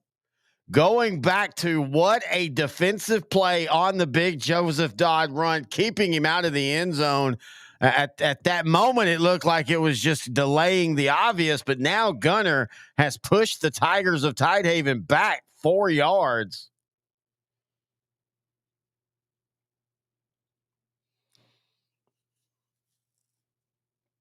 Third and goal now. And you've pushed yourself back so much, unless you get a ton of it back right here, you really can't say, oh, we're just going to go for it. Looking to throw to Dodds into the end zone. A touchdown. Wow, what a throw by Kel Russell. What a catch by Joseph Dodds. I thought they were maybe going to call some offensive pass interference, but they didn't. Good call, or good non-call. Yeah, there was contact, but as I can't tell who it is that's the broadcaster with Craig Way for this game. But as he said, Joseph Dodds is bigger than the defender. He didn't do anything illegal. They physically touched and the guy fell down. And wow, Tidehaven starts this one off as a shocker as they lead over Gunter 7-0 midway through the first quarter. We'll take a quick break and we'll be right back here on the Watch Party. Is your demanding work lifestyle in need of fire-resistant clothing that can keep up? Well, L4FR clothing should be your go-to for quality, affordability, safety, and style. L4FR was founded by a third-generation oil field worker who is also a veteran. Thus, this company has a deep appreciation for reliability and longevity, all while we provide first-rate customer service. Our durable apparel will serve you well for many years to come, whether you're working on a pipeline, a lineman climbing utility poles, or in any other environment requiring fire-resistant apparel. L4FR has you covered. Our apparel is tough enough to resist hazardous conditions while still providing high comfort and style. L4FR provides clothing options to ensure your safety and comfort, whether you're on the job or not. To view our complete inventory of flame-resistant garments, please visit our online store at l4frclothing.com or give us a call at 817-757-4935. Si habla español.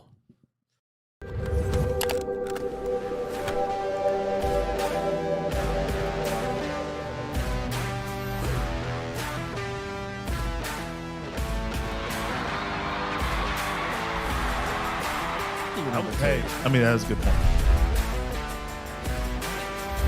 I think we might start seeing some go back.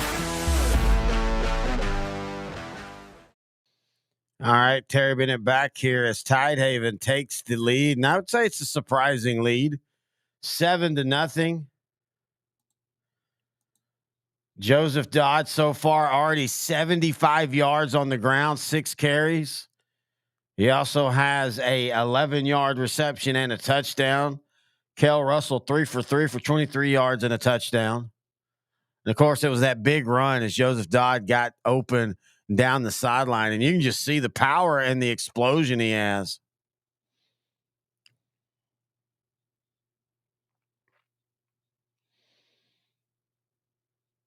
I'd love to know how many times this year Gunter has trailed.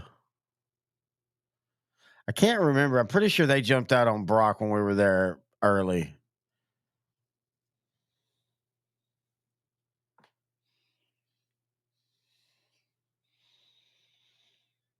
So Tidehaven will be kicking it off again. Or for the first time, Gunter kicked off to begin the game.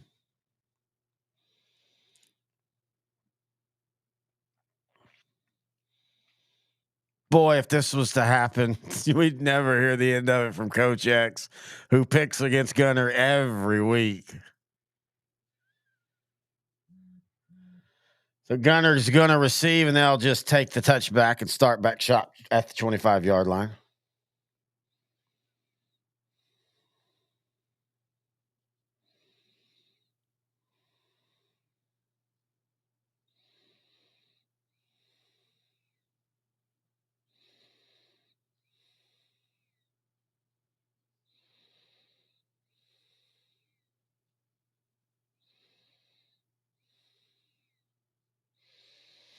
So Gunter trailing 7-0 with 4 minutes left. A very fast-moving first quarter.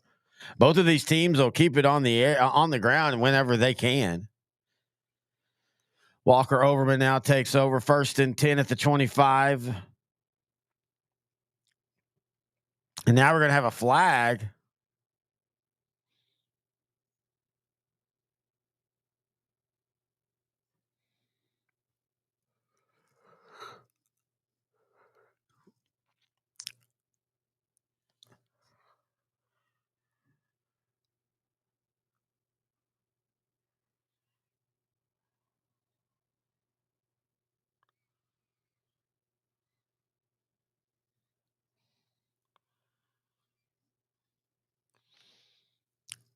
So 1st down and 10. Or sorry, 1st down and 15. Overman tries to avoid the rush, and he gets brought down. And so far, man, the emotion and the energy is all on Tidehaven's side. Now, in a game like this, when you've got a team like Gunter that's been there, that can sometimes be something that starts strong and then you wear down and you lose that adrenaline rush. But we'll have to see. But right now, it's 2nd and 14. Overman up the middle now. Or actually, he went around the edge, I should say. He faked up the middle with the little belly play. It's a nice gain to make it 3rd down and shorter, probably about 3rd and 5, 3rd and 4. A makeable 3rd down after it was 2nd and 14. Just that simple fake belly feed, pull it out and run.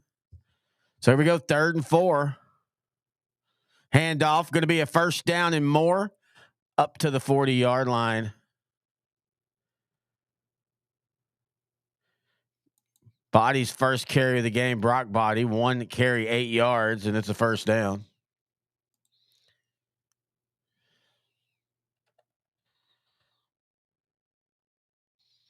Overman looking to pass on 1st down, has a guy, and that's going to be another 1st down. And that's the thing about Gunter, man. It's just it's the lethal efficiency that will get you. They'll just grind you down, just frustrate your defense.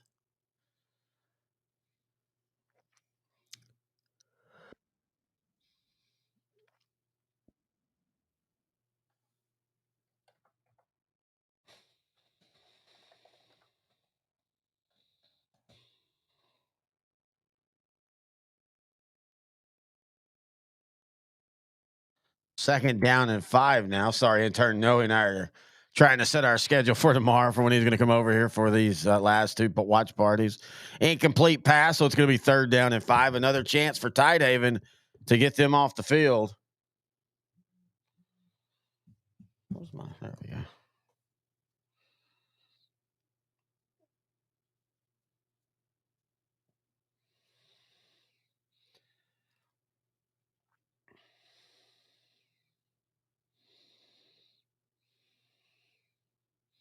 Another 1st down, and Walker Overman with a big gain. And this is what we were talking about, just that lethal efficiency. Nothing splashy, just simple quarterback option keepers, a nice little couple throws. Now we're going to do a toss sweep that's getting blocked up really well. Down about 8 yards on the carry and almost another 1st down.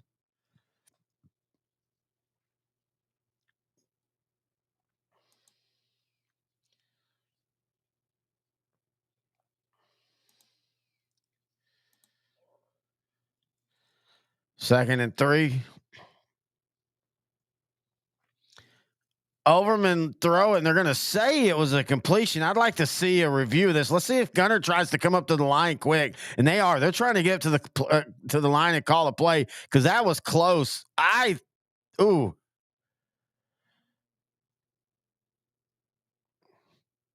they're going to review it.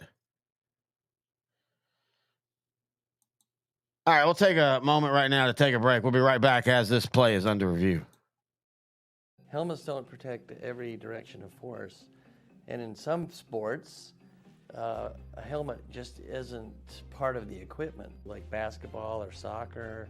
Hockey has a small type of helmet. They just don't protect you against all the directions of forces that come into play. You can get forces on top of your head, on the side, on the back, but under the chin, there's nothing to protect that except for a physiologically positioned jaw.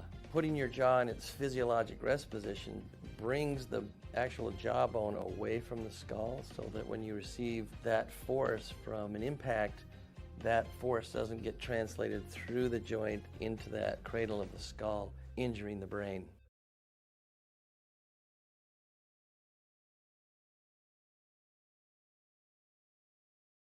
L4 Media. We talk high school football, 4A, 3A, and 2A in Texas. We talk East Texas sports. We talk NFL, guy talk, movie and booze. We also talk wrestling and so much more. So like and subscribe and check us out. Still waiting on them to make a call on the play. Check out the Shaggy Dog. It's the local Gunter small business where you can get your local embroidery and gift shop. They offer laser engraving cups, custom T-shirts. All that, including Gunter gear. They're located at 418 West Main Street in Gunter, Texas. You can find them on website, shopshaggy.com. And they're saying it is going to be a catch, so a 1st down. You can also contact them at 512-619-5982. And we thank Shaggy Dog for being a sponsor here on the Gunter versus Tidehaven watch party. As we get back to play here, 1st down and 10 for the Tigers of Gunter as they're driving, trying to answer the Tidehaven touchdown. Overman hands off on a little bit of a counter play, and the running back slips, so it's going to be no gain. 2nd down.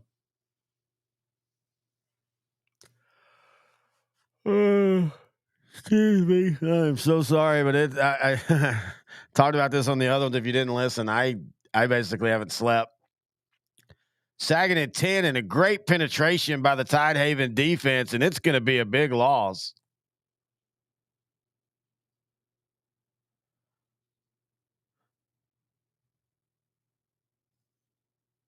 They actually had Overman there as a running back and Tarpley at quarterback. So a big 3rd down and 14 here with only 47 seconds left in the 1st quarter. Overman rolling out, looking to pass. He's going to catch it. Going to be out of bounds, but it's going to be a nice gain. Short of the 1st down, but close enough that you have to feel Gunter's probably going to go for it.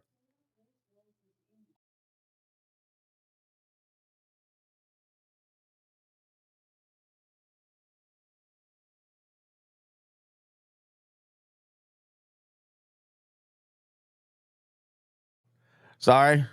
I get these NFL updates every night from the Alexa. And I muted it, but you probably saw me screaming and yelling. I was trying to tell her to shut up. But anyway, they're actually going to try a field goal.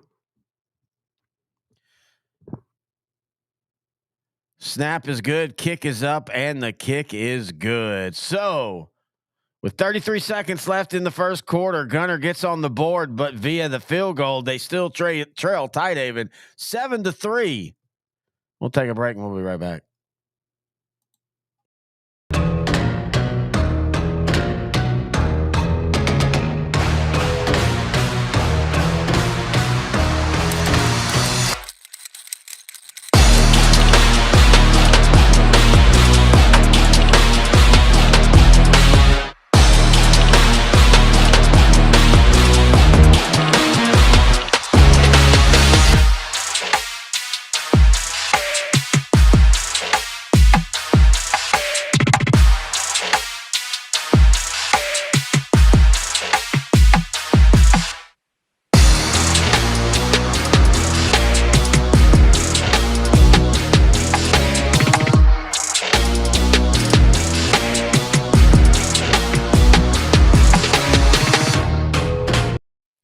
All right, Terry Bennett back here. Thank you, Jeremy. I totally forgot about the chat.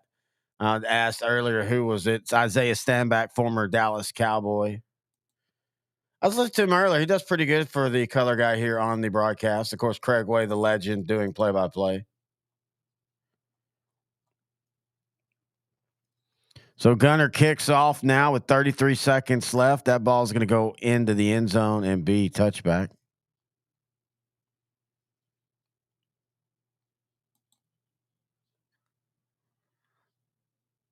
So far, if you're a Tidehaven fan, like I know Jeremy Hargrove is, you've got to be happy with how this game has went.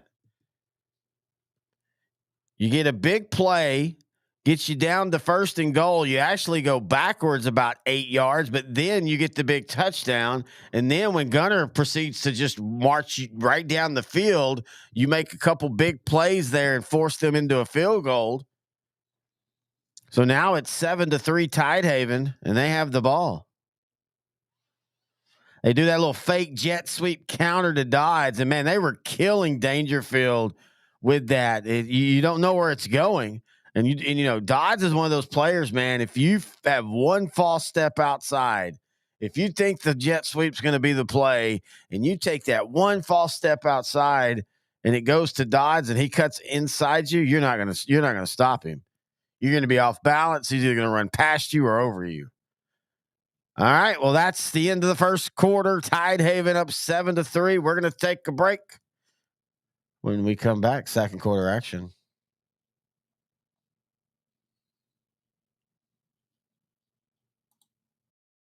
Helmets don't protect every direction of force. And in some sports, a helmet just isn't part of the equipment, like basketball or soccer. Hockey has a small type of helmet. They just don't protect you against all the directions of forces that come into play.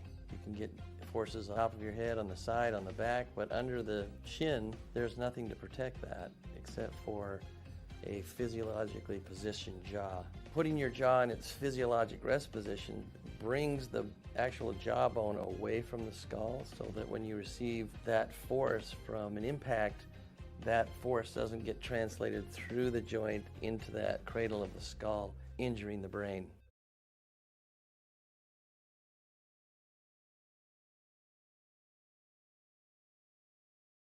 Is your demanding work lifestyle in need of fire-resistant clothing that can keep up? Well, L4FR clothing should be your go-to for quality, affordability, safety, and style. L4FR was founded by a third-generation oil field worker who is also a veteran. Thus, this company has a deep appreciation for reliability and longevity, all while we provide first-rate customer service. Our durable apparel will serve you well for many years to come, whether you're working on a pipeline, a lineman climbing utility poles, or in any other environment requiring fire-resistant apparel. L4FR has you covered. Our apparel is tough enough to resist hazardous conditions while still providing high comfort and style. L4FR provides clothing options to ensure your safety and comfort, whether you're on the job or not. To view our complete inventory of flame-resistant garments, please visit our online store at l4frclothing.com or give us a call at 817-757-4935. Si habla español. Oh, you almost caught me eating chips there, snacking around. I've only had one meal as it's been 3 games today. This has been an absolute blast. First time we've ever done something like this on this level. We're definitely doing this again next year. I love doing this. It's been fun interacting with people through the chats on here. We didn't know how many people we were going to get on here. We've had thousands in each game almost. I think the Albany game had maybe right at 1,000 or a little bit under, but man, it has been an absolute blast. We're down to 2 full games and 3/4 of a game here as we start the second quarter. Tidehaven up 7-3. Like Brett Lee said on chat, Tidehaven keeps this up, they might shock the state, and this definitely would be a shock to state. I don't know if it's a 1985 or 84 Dangerfield getting beat by Medina Valley state championship shock. This Tidehaven team legitimately is a very, very good team, but it still would be a shock. Gunter has been considered at the beginning of the year, but especially when they beat Brock the way they did in Gunter, they've been kind of crowned as the team to beat. On 2nd down and 6, Dodds doesn't really have anywhere to go, so it'll be a 3rd down here. So far, Dodds has 79 yards.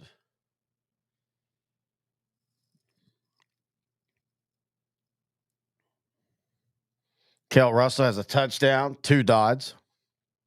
That was the thing I was really impressed with. You got that, excuse me, you got that big play, and then you get pushed back to 3rd and long on 3rd and goal, and you still get a touchdown. Quick little throw out. It's going to be near the 1st down. I think he's going to be short. Dude, if you're Tidehaven, do you? Is this one of those things where you leave nothing to, chance?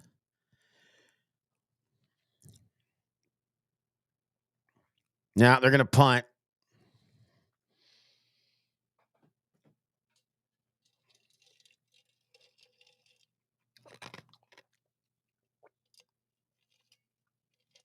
I think it's a little too early for that.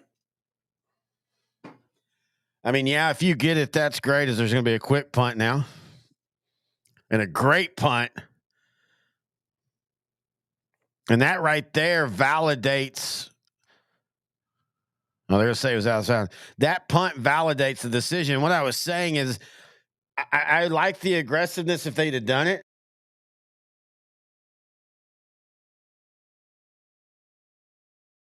But, man, that'd have been way too early, because if you don't get that 1st down and Gunter's sitting right there at your own, 28, 29? But so far, everything's going the way Tidehaven would want in a game like this. We'll take a quick one right here.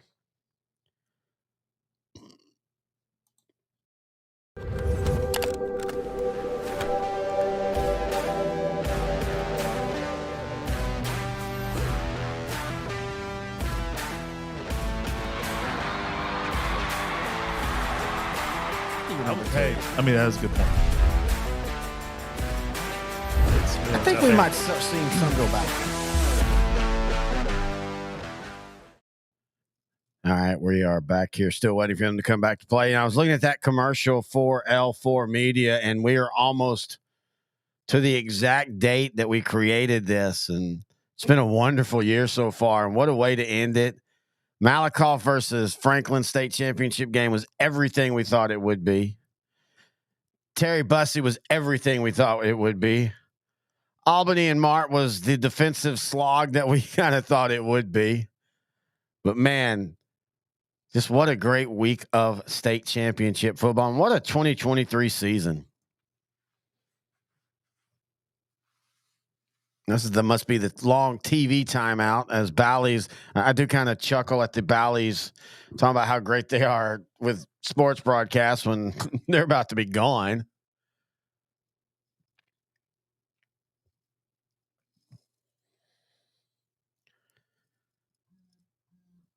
Big scoring update. Intern Noe watching the Thursday night game for me. We got some fantasy implications in our Outdrank the Coverage leagues. We actually have 2 leagues, a money league and a fun league. Of course, the money league, I won't make the playoffs, but in the fun league, I'm the number 2 seed. That's how it always kind of works for me. So 10:34 left here in the first half. After the change of possession, Gunter will take over, trailing 7-3.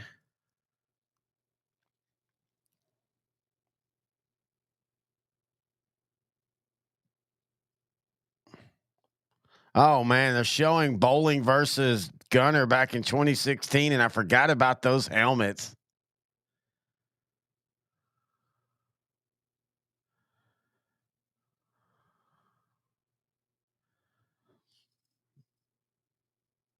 All right, finally we're coming out of the break. Man, those TV timeouts are just drag.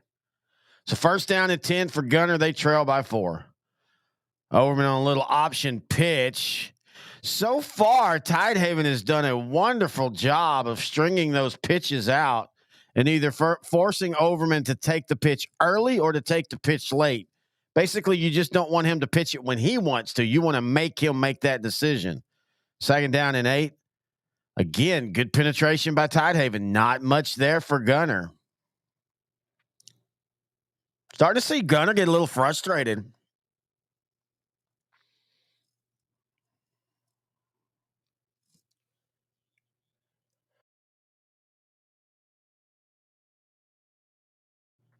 Third down here.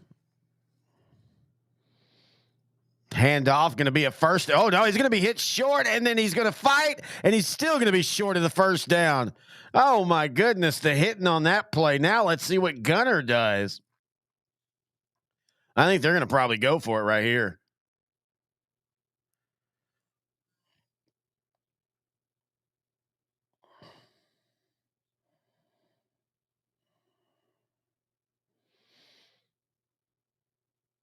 And he does get the first down.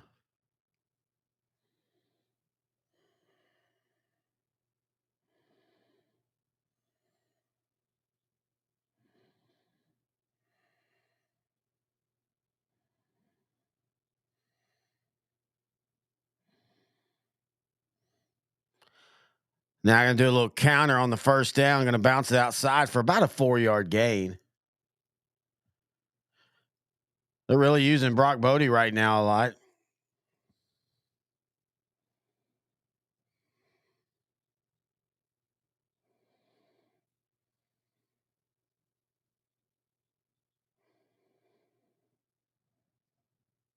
So second down and 5, 9 minutes left. Again, a very fast moving half. Overman's going to keep it. Makes a beautiful move, and he's out on the loose. Down the left sideline of the field, he's going to be knocked out of bounds. It's going to be first and 10 at about the 12 or 13-yard line.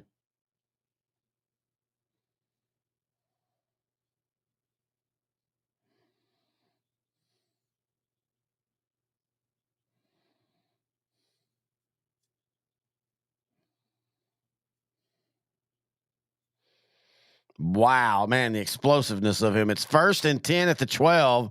Right up the middle goes Gunter, down to about the 6-yard line, setting up a very nice second down and short. Gunter already has 143 yards of total offense on 23 plays, 103 rushing yards. They're averaging right now 6.2 yards a play. Tidehaven's averaging 6.5. Up the middle, not much there. Going to be third down. Now, they can make a first down without a touchdown. It's going to be third down and about 3 to the 3.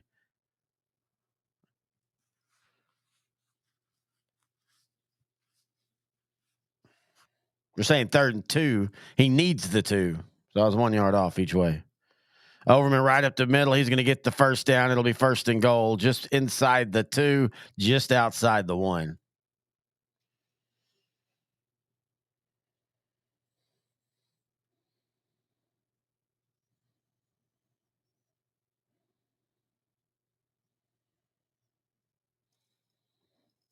So here we go. First and goal for Gunter as they're trying to to take the lead. Overman goes up early, fumbles the ball. And Brock Bodie's there to save Gunter as he falls on it.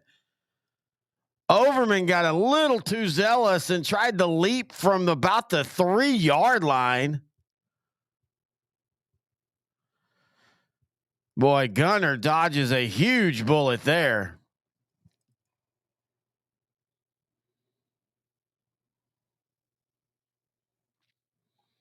So here it is, 2nd and goal. They did lose 2 yards, but they're going to easily get a touchdown as Bodie walks in. And Gunter takes the lead for the first time tonight.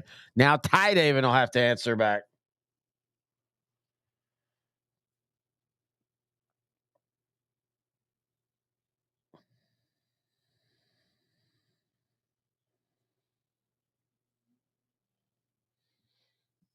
So 10-7 is the score.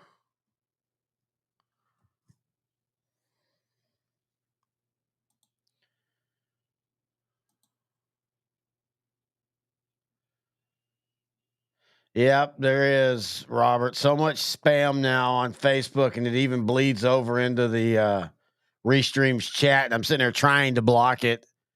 Tomorrow will be a little bit easier because intern Noe will be here, so he can help me kind of, watch things, and he can take over and talk while I'm trying to do that. I'm trying to do 4 or 5 things at once, so hopefully he'll help me with that. And we do appreciate the patience of everybody dealing with the spam. So we'll take a quick break.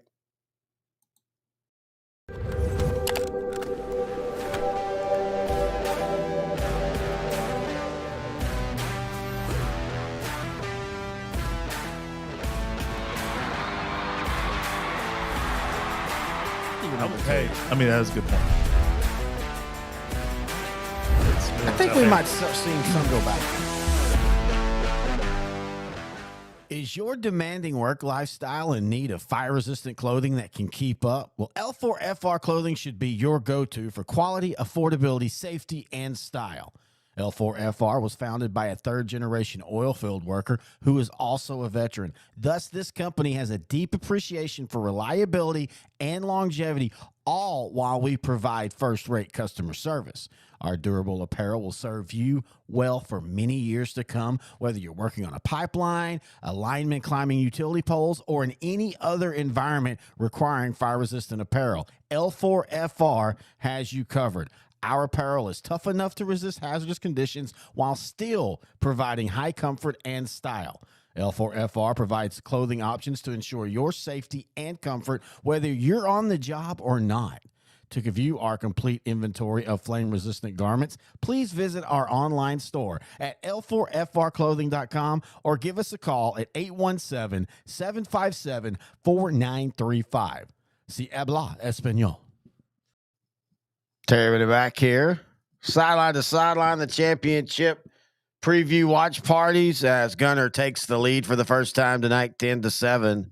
And with how frenetic and just how relentless Gunter is, Tidehaven, you got to, at worst, go in at half trailing 10-7. You cannot give up more points.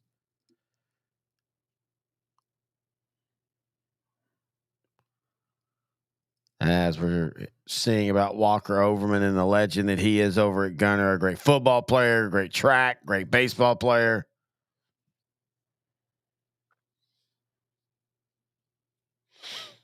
So far on the night, he has 68 yards rushing, 40 passing yards, so 108 total yards.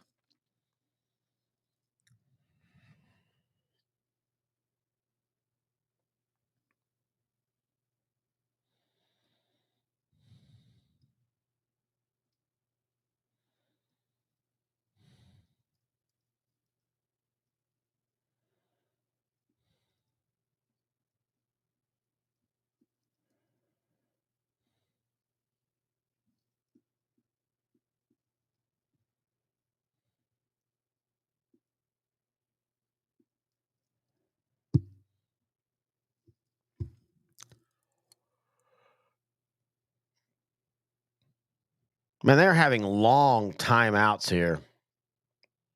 Finally, we come back to play. 1st and 10 for Tidehaven. I really didn't have anything to say. I've run out of words. Dodds with that handoff. He gets bottled up. And going to be no gain right there. 6:37 left in the second quarter. And you got to be careful here if you're Tidehaven. You want to get a couple first downs. Of course, you want to drive down and get a score. But if you don't, you want to keep as much time away from Gunter's offense, because Gunter can be down 7-3. And the next thing you know, you're trailing, 24-7, 31-7. And so you've got to be smart. And you're seeing that with Tidehaven taking their time on snapping the ball. Hand off to Dodds. He tries to cut outside, back inside, fights for a couple tough yards, but it's going to be third down. And this is exactly what I'm talking about right here. Thank you, Brett Lee, for trying to clean up the chat. It has been absolutely crazy today. Man, we've been trying to keep it again. Tomorrow, intern Noah will be here, so that'll help with the 2 games. But I mean, that's just where we are now with Facebook and all the platforms that you have to use to get, to promote. And unfortunately, the promotion also leads to spam and all that kind of fun stuff. So 3rd down and 6 for Tidehaven, trailing 10-7 with 5:28 left. Russell is going to be batted down or the ball's going to be batted down as he tried to throw it. And so this is what we're talking about. 5:20 left in the second quarter. Gunter's just forced a 3-and-out over Tidehaven. And when you're the underdog, you can't have many 3-and-outs. Great job right there by the defender of knocking that pass down.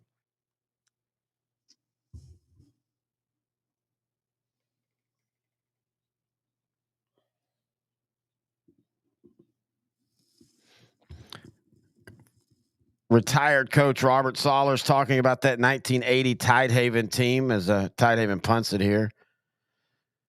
Gunter's going to get a good return right up the middle of the field, and the Gunter Tigers are going to be set up shop at the Tidehaven 20. And that right there is what we were talking about.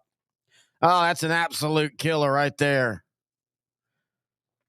A 32-yard punt return. The punt was okay. It was caught at the Star, and not in Frisco, but the Star on the 50.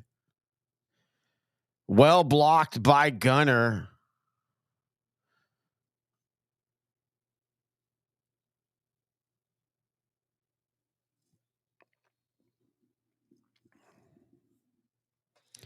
But Robert Sollers talking about the 1980 Tidehaven team who tied with Pilot Point. Now, they decided before the game that they would not use penetrations. That was an option back then. You could say, no, we'll just be co-champions if there's a tie, and there was a tie. And Sollers is talking about how Tidehaven beat Forney 10-0 as Gunter's going to throw it out to the side and going to go across first down inside the 10-yard line. Just like that, it's 1st and goal. Well, when you think about those 80s, the 79, you think of 83 Dangerfield. You're thinking like 1980 Pittsburgh, the defense they had. 1979 Van, the defense they had. Defenses reigned supreme back then. Overman going to do a little option pitch to the right side, a man to the corner. We're going to have a flag. Let's see if this touchdown is going to be called back, and I think it is.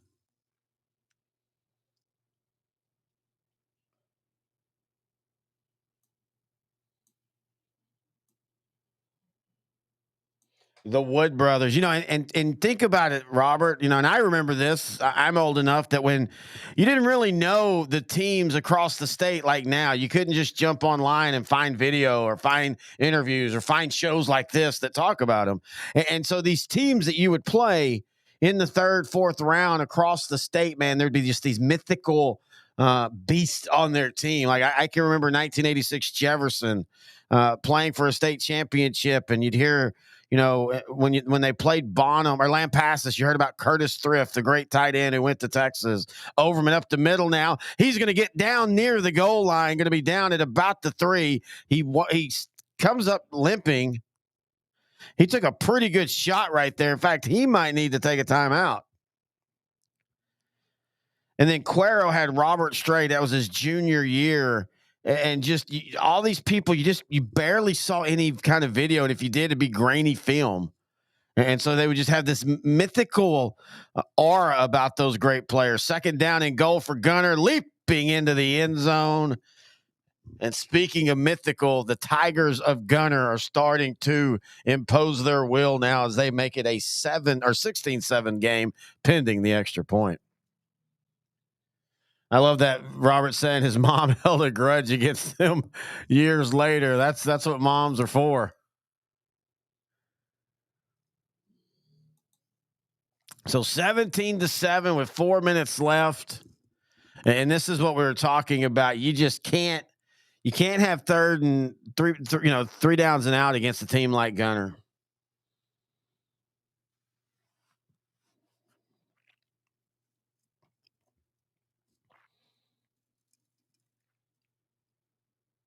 And the thing is there's still 4 minutes left.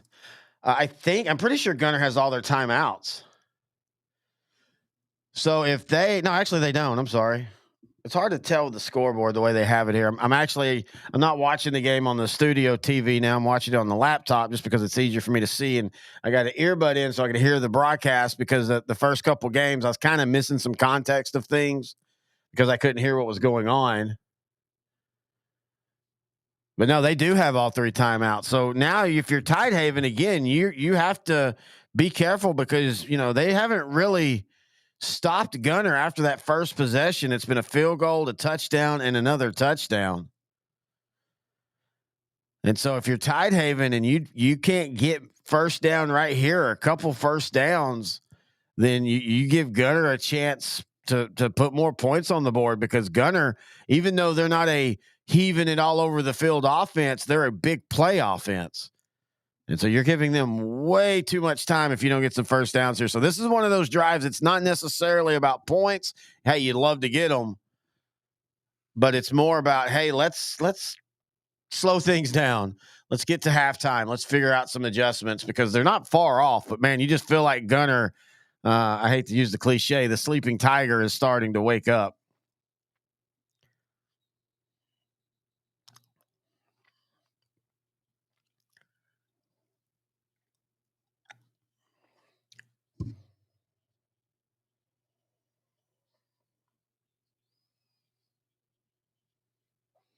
And even though we're halfway through the state championship games tonight, I only have 2.5 more once this game hits halftime.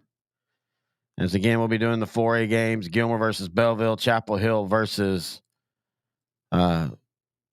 Couldn't get that out for a minute. They're the morning game. Gilmer and Belleville is the 3 p.m. game. All right, here we go. 1st and 10 for Tidehaven. Kel Russell with the play action. Looking to throw. He gets hit as he thrown. Ball's knocked down. And here we go. 2nd and 10, and the clock's at 4:12. I'm telling you right here, they're going to get a touchdown. If Tidehaven cannot keep the ball long enough and get into the locker room, Gunter's going to get a touchdown. Gunter's starting to really get a lot of pressure back there.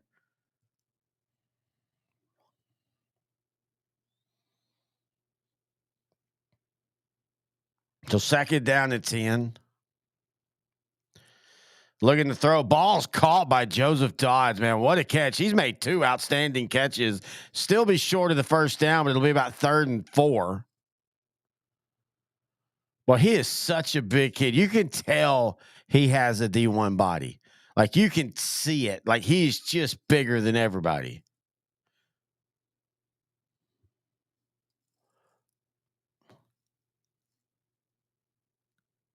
Here we go. 3rd down and 4. Running a quick out. Has a man. First down. Huge first down for Tidehaven. Gives them a fresh set of downs with 3:35. Now they're starting to move the ball a little bit down the field. You got to worry, though, if they keep just doing those little hitches and stuff, Gunter's going to start jumping those routes. Maybe you can catch Gunter getting too aggressive and go over the top of them.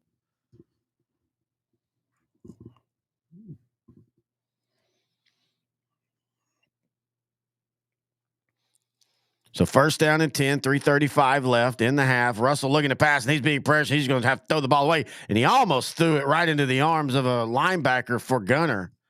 Ball floated out of bounds. It's 2nd down and 10.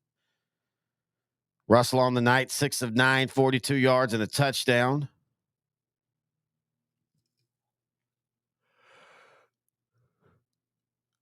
Excuse me. It's been one of those. 3:29 left. The ball is at the 39-yard line of Tidehaven as they trail by 10 to Gunter in this Class 3A Division II state championship game. Hand off to Dodds on the straight off tackle, and he's got a big gain, and he's going to break a tackle, and he's down the sideline. And he is going to score, and Joseph Dodds once again puts Tidehaven on the board. 17-13 pending the extra point. It's going to be good. Wow, folks. I mean, you're talking about basically 2 runs, and he has just exploded. 11 carries, 144 yards, a touchdown. He also has a touchdown receiving.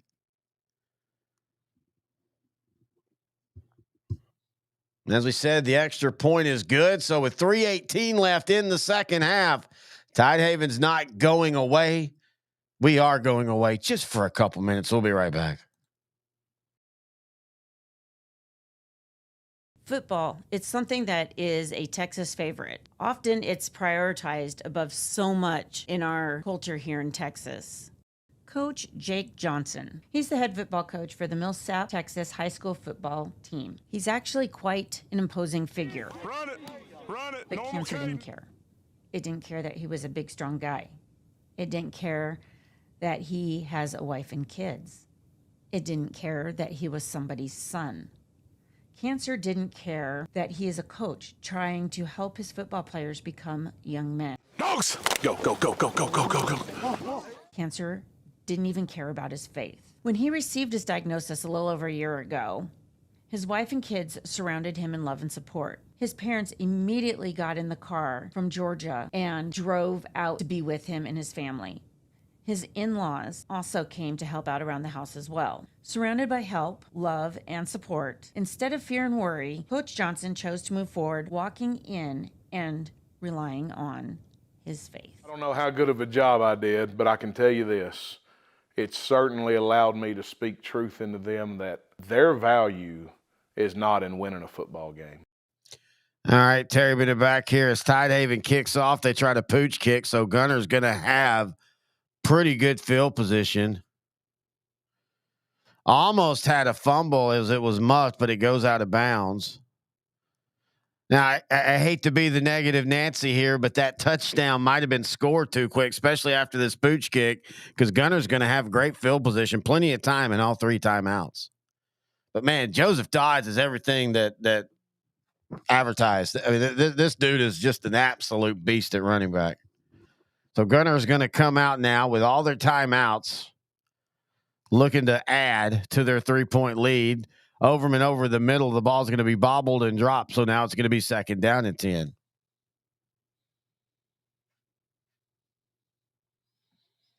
As Craig Way points out, if Gunter scores here in any way, they get the ball to begin the second half.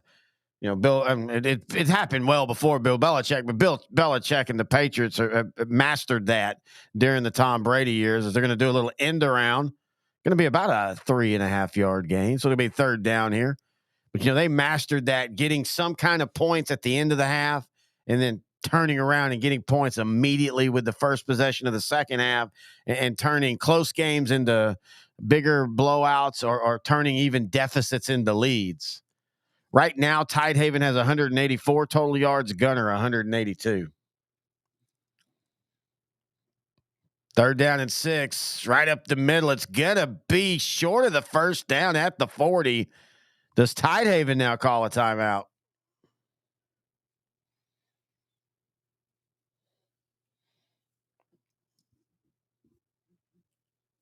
So they're going to punt. If you're going to punt, if Tidehaven, if you feel they're going to punt, why not call a timeout? Let's see if they're going to run the fake right here.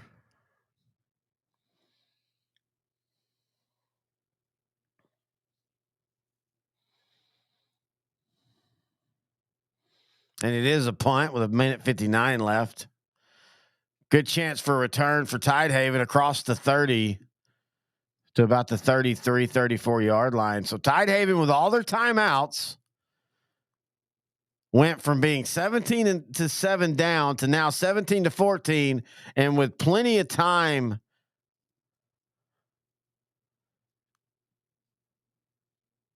to try to get at least a field goal and tie this game. Again, Gunter will get the ball to receive. At halftime, we're going to be playing a little bit of one of our podcasts, our new podcast, Beyond the Sport. Tish Lee talking to athletes, talking to coaches about their walk with their faith and how they balance that playing sports as we come back to the play. Kel Russell trying to throw the ball deep. The ball's going to be intercepted. The ball was tipped at the line, and Gunter intercepts it with 1:45 left. Wow. That is killer right there. There's those things when you're an underdog and you kind of mark what you can and can't do. Turnovers, of course, are big, especially turnovers at the end of the first half, because this is exactly what we were talking about. Now, Gunter has a chance to put a touchdown on the board, go back up by 10, and get the ball to begin the second half.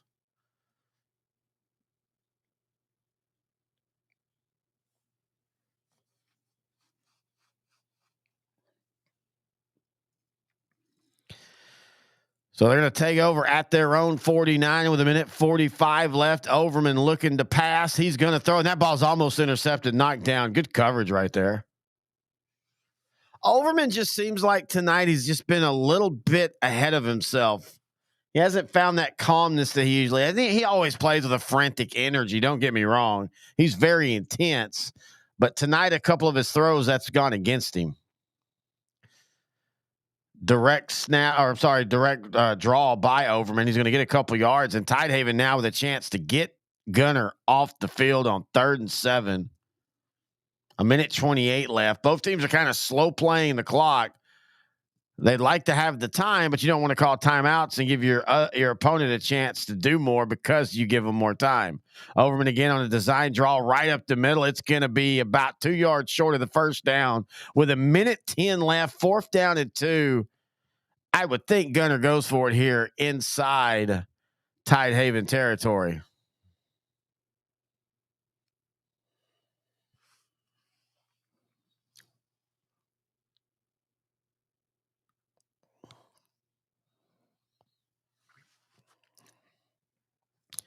They're letting the clock run, and I think they're going to probably call a timeout here. You're basically just trying to make it to where you will not give the ball up with any kind of time that Tidehaven could have to do anything, even if you go for it and don't make it, or if you decide to try to pooch punt it.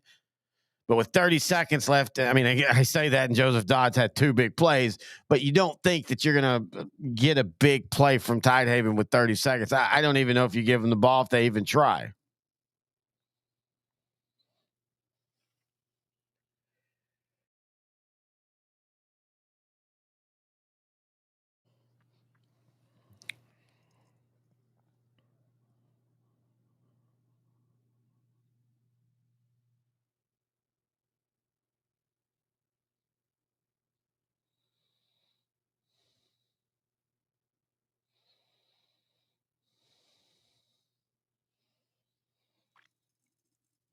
So 30 seconds left. Gunter's up 17-14. Gunter, I think, kind of shocked the state when they reported that they're actually going to be still in 3A Division II for at least 2 more years. Everybody assumed, Brock's going up to 4A Division II, Lorena's going up to 4A, and that Gunter would be taking that step to 3A Division I, but they will at least be 3A Division II for 2 more years. Looks like they're going to punt it, and they are. Fair catch. Ball's going to roll inside the 5, and that's pretty much going to assure that Tidehaven's not going to do anything else, maybe just hand off to Dobbs and see if he breaks a big one, which, we've already seen 2 of those on the night. It is interesting. We haven't seen the aggressiveness from Gunter that we normally see.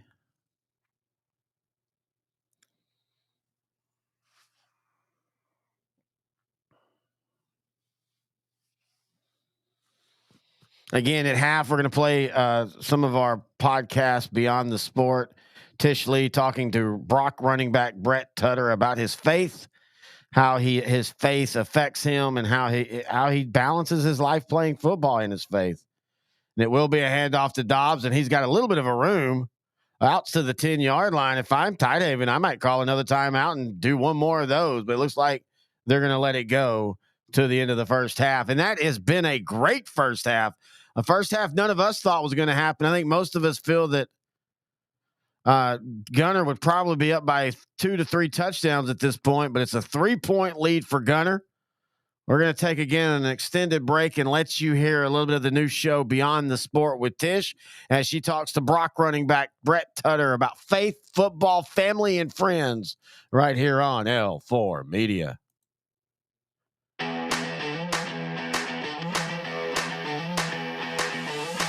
Welcome to our first interview for Beyond the Sport.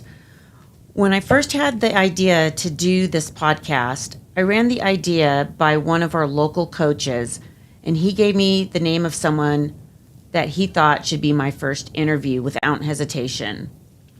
Brett Tutter. I have watched him play football and run track for the last couple of years. He's had an amazing high school athletic career, but I didn't know much about his walk with Christ. But after one of the games one night, I asked him if he would like to come on my new podcast and talk about his faith. Without hesitation, he said he would love to. Well, fast forward a couple weeks, and I got to watch and listen to an FCA presentation that he gave, and it was then I knew why he needed to be my first interview. Well, welcome to my studio, Brett. I am really happy to have you here. And this is really neat because I've watched you play football for the last couple years, and you've actually got a really great athletic career going. You have been to the state championship in football and track in multiple events in track, and quite an illustrious career. Yes, ma'am. So something to be proud of. But we're here to talk about beyond the sport. So let's get into that. When I first broached Coach Mathis with this idea, he suggested that you be my first interview. I didn't know why, no clue why. And he just suggested it. And I'm like, okay, well, I'll make that my first interview. And I asked you and you said yes. And a couple weeks ago, I watched a film of you giving a talk to some high school athletes at the FCA meeting you had, and I was blown away. And at the end, I was even more blown away at how you have this grasp, this knowledge of the gospel, and you were able to explain it above and beyond. And at the end, you said you were a new Christian, and I was just so blown away. But it was an amazing talk you gave to them, and that convinced me you absolutely have to be my first interview. So, Brett Tutter, we want to learn about you beyond the sport. In this case, sports plural for you. So, tell us a little bit about yourself, like where you grew up and what kind of household you have and what got you into sports. Yeah, so I've been playing sports all my life since I can remember. And I grew up in Rockingham County, North Carolina. And so we moved here, I think when I was in 4th grade. So I guess a switch between growing up here and there and in Brock and stuff like that. And then just since I can remember, I've always had a football in my hand. I've always been running and all that stuff. So it was kind of just like natural that I play sports, you know. And of course, my parents also pushed it that we play sports too. And then, so just got into sports pretty easily. And then, yeah. Brock's a pretty good place to come for sports. So you get in, you're playing football, you're playing track, keeping out of trouble because that keeps you pretty busy. And seems like you're on a team with some pretty close teammates. The team seems to bond pretty well every year with each other that I see. And then, of course, on the relays and stuff that I know you're individually in the 100, but you've been on some relays. And you guys the boys always seem to bond really well together and merge together really well on the field. So as you're growing up in Brock, either on the field or off the field. Did you have any models for Christianity first off in your home? Yes. I mean, like, since I was little, my parents have always read, like, Bible stories to me and stuff like that, you know? And so I always grew up in a church. Always grew up in a church. And so I didn't really learn what it meant to have a relationship with God until late into my life, not too long ago. But I always grew up, like, inside of church. I was always there. We were always there on Sundays. We were always there on Wednesdays. We were there for, what's it called? Christmas Eve service. Yeah, and all that stuff. And so, I mean, we were always there. And so, but I didn't really learn what it truly meant to be a Christian until later, until I was older. Okay, I think that happens to a lot of people. They go to, like, VBS and they accept Christ into their heart. Of course, you know, they're 7 and 10 and 12, and sometimes even 13 or 14-year-olds, or even some kids at a Fellowship of Christian Athletes meeting will accept Christ, but then there's nobody pouring into them, and there's nobody helping them to grow. So you kind of come up on this, well, are they really saved? Do they really know what they're doing? And have they left the old behind and embraced the new heart and started to have a relationship with Christ? So you're going through life pretty much as a Christian, but not really understanding the whole concept of the gospel and what it meant. Okay, and I'm sure your parents modeled that pretty well for you, though, regardless of whether you grasped it or not. Now, when you get into school, everybody wants to do cliques and do things and be a part of a group. Yeah. And of course, you're part of a football team, and then I'm sure you've got your group of friends. And do you see things? Well, I'm sure you do. But for you personally, what do you see that affects you as a Christian in school, in life, on the field even, or on the track, that you have to weigh your faith against? Do you have those moments where you have to make those decisions? Yes. So, I mean, don't call out any names, please. So when you're in a locker room and you're in school, of course, you're surrounded by sin. I mean, it's everywhere. I mean, anywhere. You go out into town, you go out anywhere. I mean, you see it everywhere. Yeah. And so that can also be tempting at times, is to join in with that, you know? Be part of the group. Yeah, be part of that group who's going out and doing this certain thing, going out and doing those things. And so that's when you just have to rely on the Lord. I mean, you got to trust Jesus. And you're like, although I might want to go out and have fun, I might want to go out and hang out with them, although I might not be doing that stuff, it's not good as a Christian to surround yourself with evil. Well, what you're surrounding yourself is what you're ultimately taking in, and ultimately what you're going to partake in. Yes. So, I mean, if you're hanging out with people that are just doing drugs, eventually you're going to fall into that world. And so, you know, you make those decisions, and I'm sure that's hard because it's probably left you out of some things with other people. When you're playing sports, tell me how your Christian walk affects you when you're out on, whether it's the practice field or in the game. Yeah, I don't say it really affects anything, but it does change, like, a lot of things. You go, like, when you pass from death to life and all that stuff, and you go from old to new, and you're washed in the blood of Christ, you start to find yourself almost like falling away from certain things. So, like, you don't want any part of anything that's going on, like, in the locker room. It's mainly in the locker room.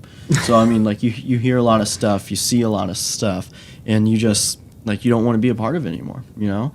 And so you learn to surround yourself with good people. You learn to, like, surround yourself in you're covered in Christ. You're trusting Christ. You're trusting His process. Mm-hmm. So you start to fall apart. You're not apart, but you start to drift away from that crowd that is doing all that is sinful and doing all that stuff, you know? Yeah.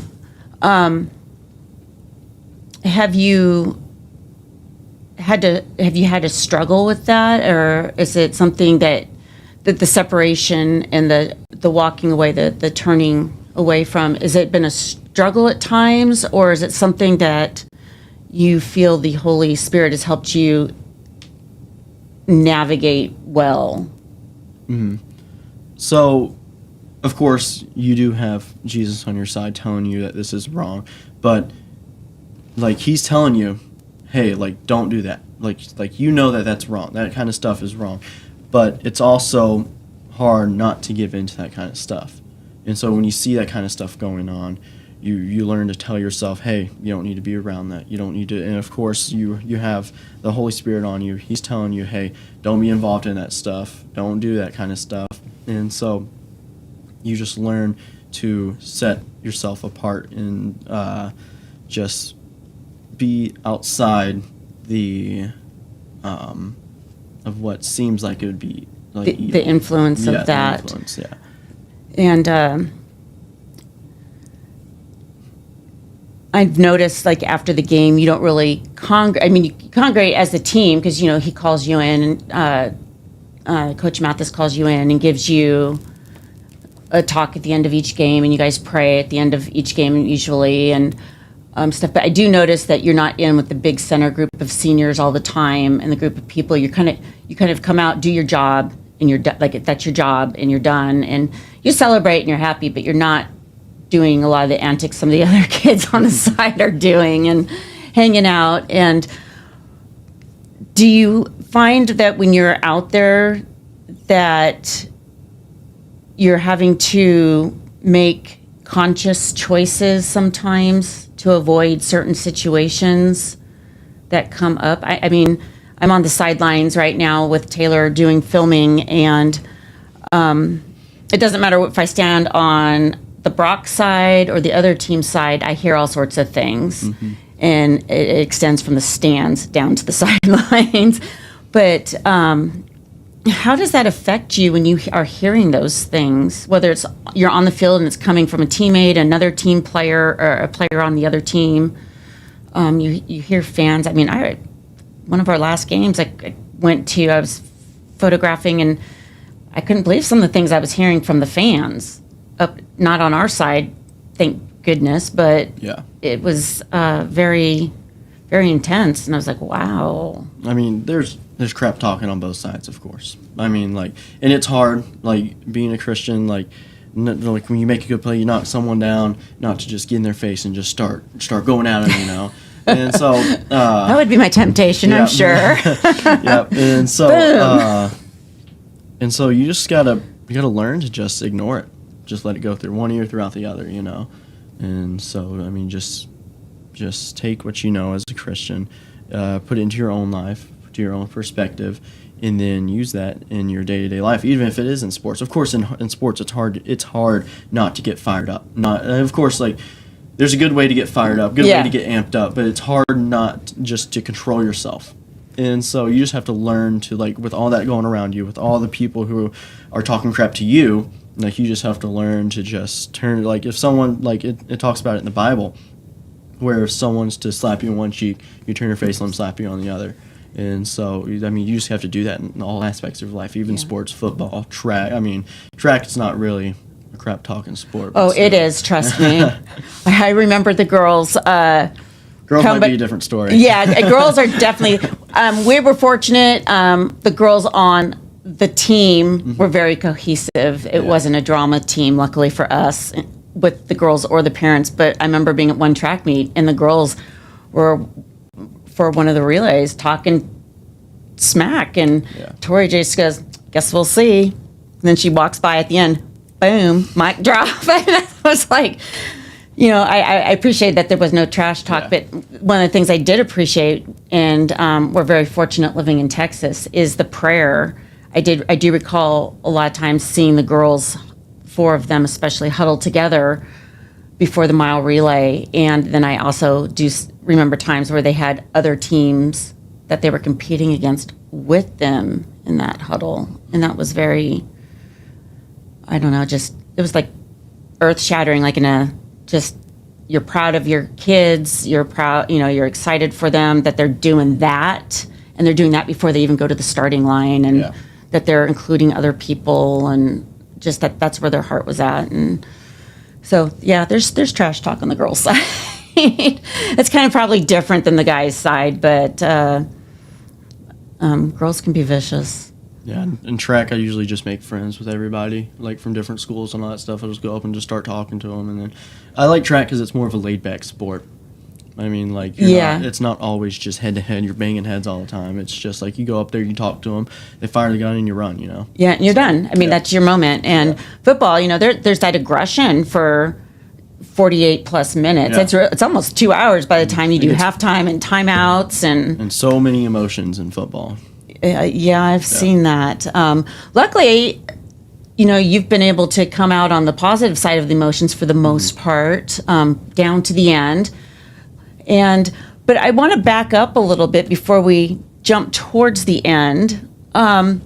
So you were saying earlier that you grew up in a Christian home, and I jumped right into the sports because I love sports. But this is more important. You grew up in a Christian home, but you didn't have, the full grasp. When did you start getting that? So when we moved to Texas, we didn't really have a church that we went to all the time. And so it took forever for us to find a church. And then so when I started dating my girlfriend, her dad happens to be the pastor at Willow Park Baptist. Okay. And then so I always thought that if you live a good life, and like you make a few wrongs here and there, like you'll end up in heaven. When at all, that is not what the gospel teaches. And it talks, and like the main thing is justification by faith. I mean, you go into Romans, it talks about it all the time. It says, "For all has sinned and come short of the glory of God, being justified freely by His grace through the redemption that is in Christ Jesus." Yep. So, because He died on the cross for us, He paid that punishment that we should deserve, but He paid it for us, and because of that, we're allowed to go into heaven. And then so I didn't learn that until I asked Brooklyn, and so that's my girlfriend. And so when I asked her one day, and we had just gotten done, I'm like, "Hey, how do you go to heaven?" I asked her, and she said, "You got to know that you're a sinner.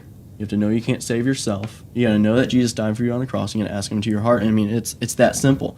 And a lot of people think it's a lot more confusing than that. I mean, and so they can't wrap their head around how simple it is. It's like there must be something I have to do. And so that's the devil talking to you. He'll sit there and he'll chirp. Oh, he does. And he'll say, "Yeah, it's not that simple." I mean, after I got saved, like I was like a couple weeks after, and it's called and so I mean he's just sitting there. He's like, "Yeah, that was too easy." He's like, "One prayer is not enough for you to go to heaven." So then you're praying it again. And so there's actually a book, Stop. I can't remember the name of it. Stop Praying to Be Saved. I'd have to go back and look it up. But it's basically for people that keep doing that over and over. And it happened multiple times for me. And then so I told myself at that time, I'm like, I'm not going to listen anymore. I'm not going to give into it. And so I told myself right then and there, I'm done with that. And so that spiritual warfare stopped after that. And so I know that I'm saved now. Being saved is one thing, but knowing that you're saved is another thing. And so you know that you're saved when the Holy Spirit talks to you. You're a changed person, and you are now a part of the children of God. You're now adopted into His family. That family. Yeah. And so right after salvation, that's when the adoption happens. You are now adopted. And this happened fairly recent for you, actually. Yes, ma'am.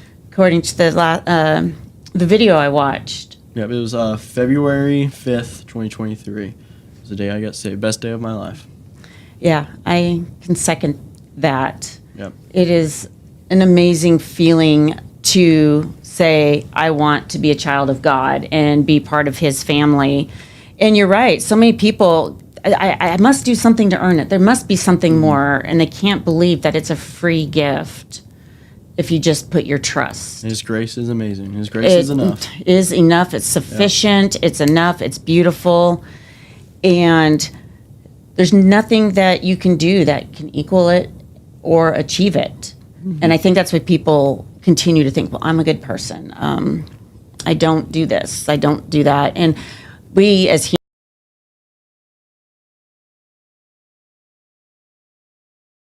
Football, it's something that is a Texas favorite. Often it's prioritized above so much in our culture here in Texas. Coach Jake Johnson. He's the head football coach for the Mill South Texas high school football team. He's actually quite an imposing figure. Run it. But cancer didn't care. It didn't care that he was a big, strong guy. It didn't care that he has a wife and kids. It didn't care that he was somebody's son. Cancer didn't care that he is a coach trying to help his football players become young men. Dogs! Go, go, go, go, go, go, go, go. Cancer didn't even care about his faith. When he received his diagnosis a little over a year ago, his wife and kids surrounded him in love and support. His parents immediately got in the car from Georgia and drove out to be with him and his family. His in-laws also came to help out around the house as well. Surrounded by help, love, and support, instead of fear and worry, Coach Johnson chose to move forward, walking in and relying on his faith. I don't know how good of a job I did, but I can tell you this. It certainly allowed me to speak truth into them that their value is not in winning a football game. Are you an athletic director or coach looking to make your locker room pop, looking to refresh your look, looking to redo your brand? Well, check out SI Design and Printing. They're going to transform your sports organization, athletic facilities into what you're looking for by enhancing the student-athlete experience, boasting the brand, and honoring your past. They do that with banners, backlit signage, locker graphics, window graphics, fence mesh graphic designs, and so much more. If you need a refresh, SI Design is going to help you do that. Check them out online, sidesign.net. And hey, if you're a parent or a grandparent, they've got something for you as well, as SI Design is the leading provider of custom sports prints. They offer a variety of products, including posters, banners, canvases, and more. All you have to do is upload your high-quality studio or action shot, and SI Design will create the memory for you. For more information, all you have to do is go to their website, sidesign.net/sports prints, and you'll get all the information that you need. You can also find them on Facebook. Just type in SI Design and Printing. Give them a call, 254-405-9492, or you can email them, info@sidesign.net, and tell Kyle that's Sideline to Sideline.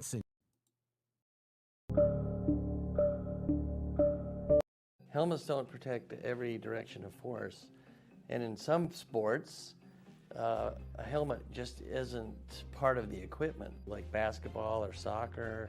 Hockey has a small type of helmet. They just don't protect you against all the directions of forces that come into play. You can get forces on top of your head, on the side, on the back, but under the chin, there's nothing to protect that except for a physiologically positioned jaw.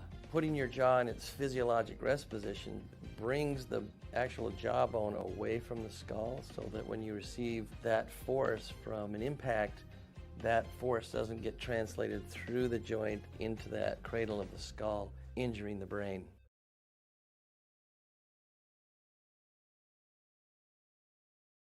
Is your demanding work lifestyle in need of fire-resistant clothing that can keep up? Well, L4FR clothing should be your go-to for quality, affordability, safety, and style.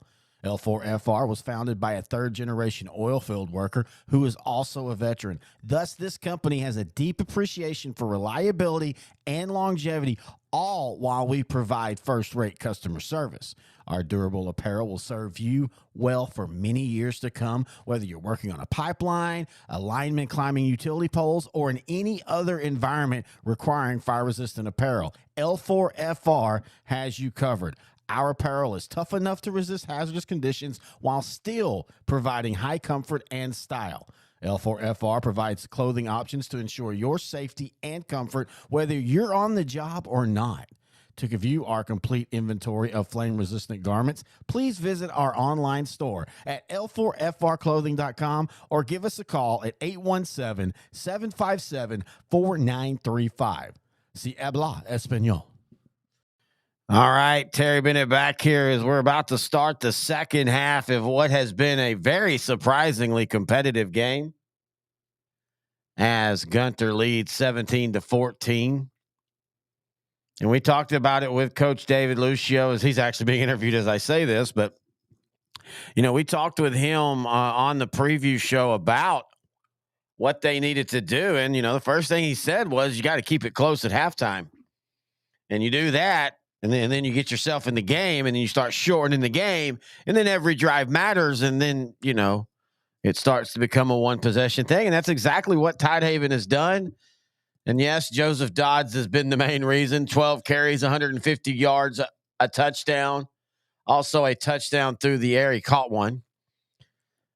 Averaging 12.5 yards. So of the offense that Tidehaven has tonight, they have 190 total. Dodd has 150 of that on the ground and 17 of that through the air catching. For Gunter Overman, 13 carries, 99 yards. He's also thrown 6 of 9 for 51 yards. But he's also been kind of gimpy tonight, and you've kind of seen where he has struggled at times to get some explosion, even though he has averaging 7 yards a carry. But we'll have to see if that affects him in the second half. But right now, Cannon Lindbergh, he's yet to do really anything. 2 catches, 10 yards. Brock Body has 31 yards, 2 touchdowns, but it really has been Walker Overman versus Joseph Dodd so far. We kind of thought it might be that way, but, the main reason most people were picking Gunter, and by most people, I mean probably everybody outside of Coach X, who just has that weird thing about Gunter. The whole reason you were going with Gunter was you were like, yeah, Joseph Dodd's amazing, but so is Walker Overman, and Walker Overman has so much more around him. As we're starting the second half now, Tidehaven is kicking off, so this is a very important drive for them to try to keep this as a one-possession game.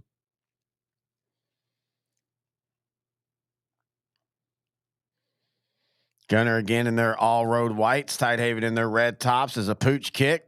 Going to be fair caught. We're going to have a flag on the play.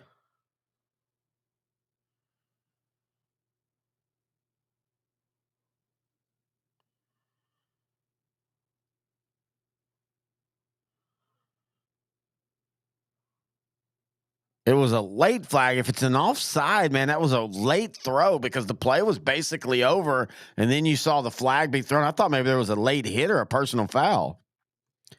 Yep, there's a personal foul.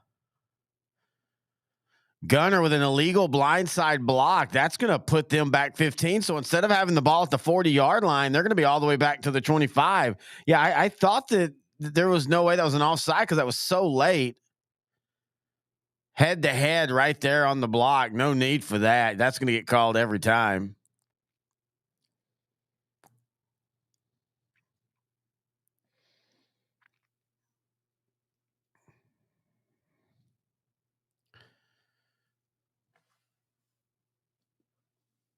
I didn't realize you'd see that well. Oh, I'm getting a little punch drunk at this point, not in the fun drunk way. So first down, and Overman will hand it off, and not much room there once again for Brock Body, as that Tidehaven defense outside of Walker Overman has done a pretty darn good job of controlling. Oh, yeah, you can see it pretty good. Of controlling the rest of the team. And you can say the same thing about Gunter. Outside of Joseph Dodd, they've done a good job of keeping everybody else on Tidehaven corralled. Overman's going to get a nice gain to make it going to be third and probably about 4 or 5.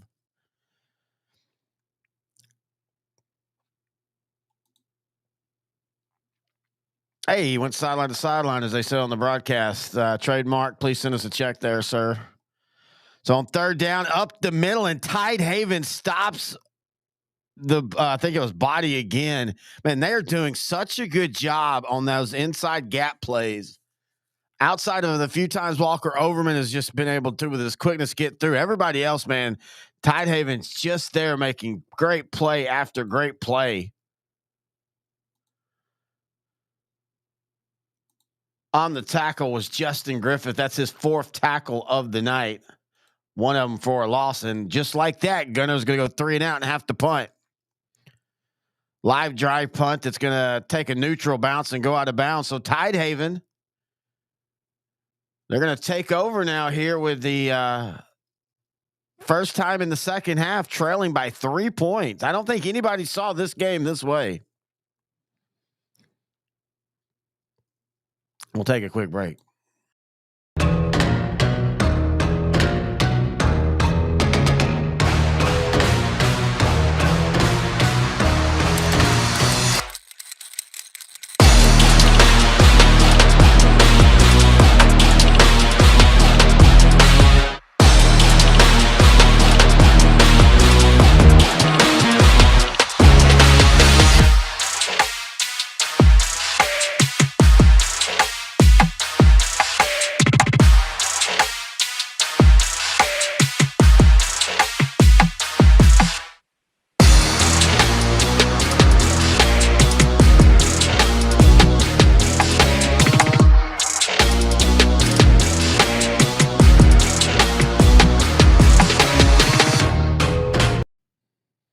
Terrabin back here on the Class 3A Division II State Championship watch party. Gunter and Tidehaven. Coach X, of course, hates Tidehaven. So he's been texting this whole time how excited he is. I'm like, I can't really tell you what he said in this text. Just be looking on Twitter if Tidehaven were to pull off the upset. Right now, they're doing everything they needed to. They held Gunter on Gunter's first possession of the second half, 3 and out. And now Tidehaven will get the ball. And at least so far, we haven't really seen them have an answer for Joseph Dobbs. And at this point, you got to wonder, how much do you just keep running Dobbs? I mean, and last game of the season, all that, the old water boy, Dan Fouts, can't hold nothing back.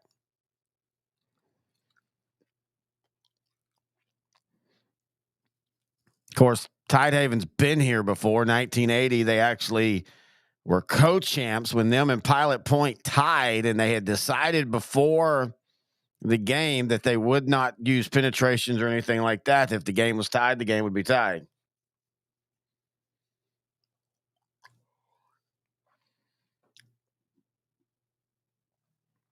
They also have a state championship in 67, so they're trying for their third.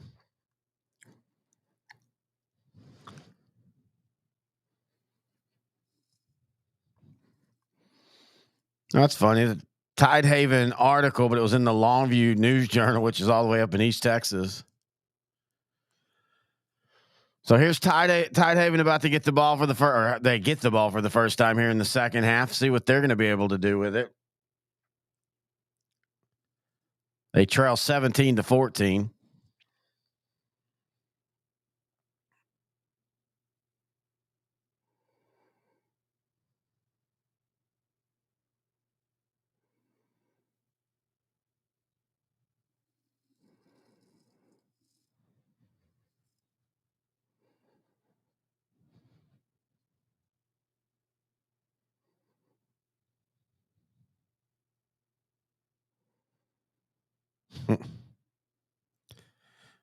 Man, these TV timeouts just take forever.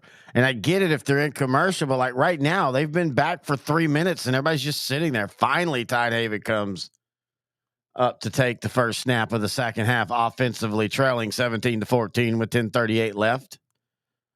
Dobbs will get the carry and not much there. I was going to say, what adjustments would Gunter make on keying in on Dobbs? Some of it, I mean, you can make all the adjustments in the world, but if he gets to that edge, it's going to be a load to bring him down. But at some point, the rest of the offense has got to step up. Somebody else is going to have to make a big play, in my opinion, if they're going to win this game. They don't have to do more than Dobbs, but you got to at least have somebody that Gunter has to worry about, not just Dobbs.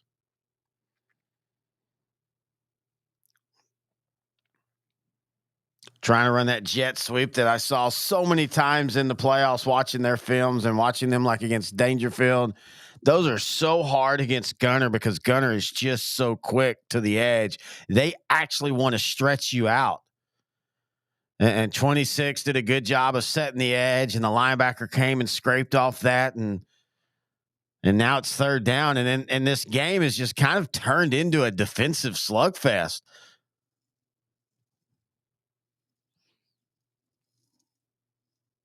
So third down and 9 now. A lot of movement, and it's going to be against Tidehaven. So that'll back them up 5 yards. And you got, again, I said this at the end of the first half, you got to be careful on these third down and longs when you're on the edge of your own territory, because Gunter is so opportunistic defensively. They're just, and we've already seen them have the interception. They ended up not scoring, but they had the interception right at the 50. You have to be careful. It's okay to have to punt sometimes. Russell back, and they're trying to get the screen out, but nobody was there. That ball's going to be incomplete. There's a flag on the play.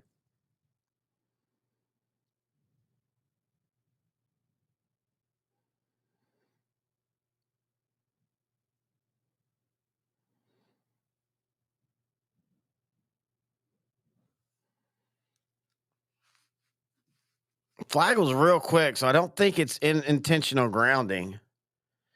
Maybe a hold. Could we have a defensive hold maybe right here? Now it's like it's just going to be a regular hold because now they're going to call intentional grounding too.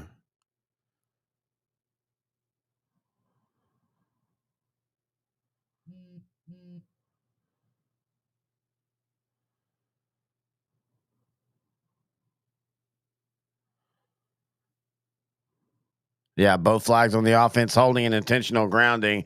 And so that intentional grounding means that Gunner's going to take that because it's a loss of down. So it's 4th down, and both teams have now gone 3 and out to begin this half.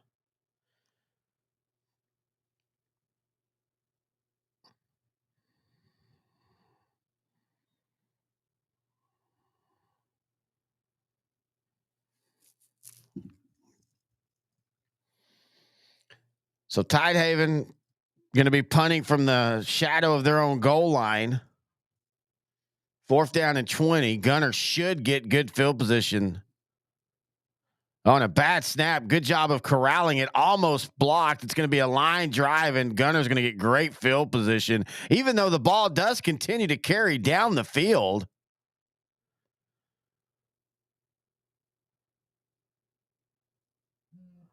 Wow, it went 43 yards, and I don't think the ball ever got higher than head high. It was a kind of a float snap. He almost had to fair catch the snap, avoided a rusher, and was able to line drive it, and it just kind of fell right perfectly where nobody could really grab it for Gunner, and it ends up going 43 yards. So basically, you didn't flip the field, but you sure didn't give them a lot of it felt like you were going to give them real good field position.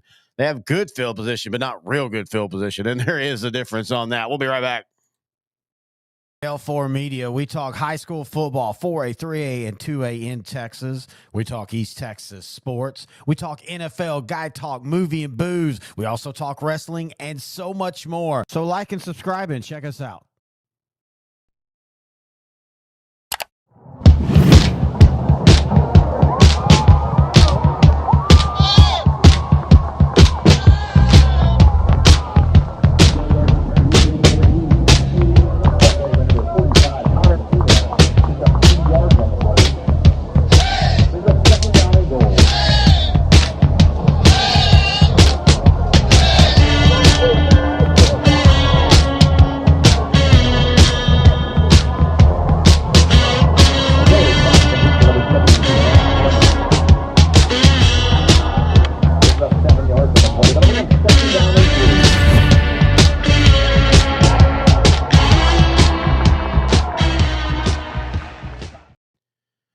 Terry back here on the SI Design and Printing Class 3A Division II State Championship watch party.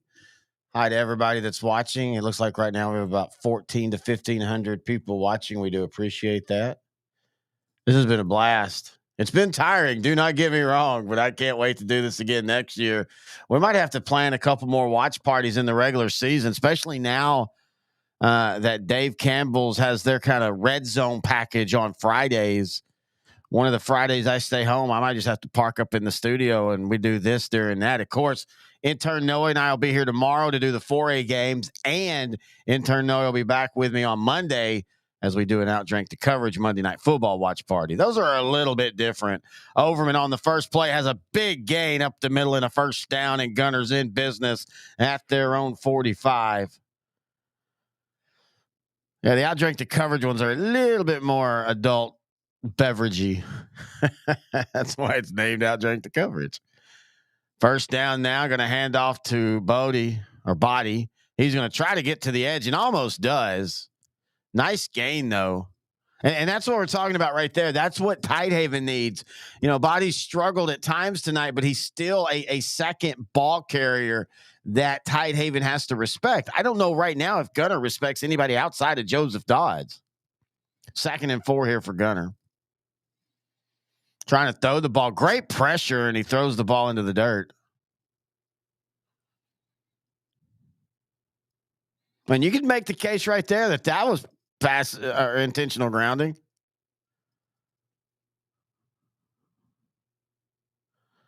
So 3rd down and 4, and just like that, Tidehaven has a chance to get off the field here defensively. Body with the gain, and he's going to be just short of the 1st down, but something tells me Gunner's about to try for it here. It'll be 4th and 2 inside, just inside Tidehaven's territory at about the 48-yard line, maybe the 40. Let's see. Yeah, about the 46. About 1.5 yards short.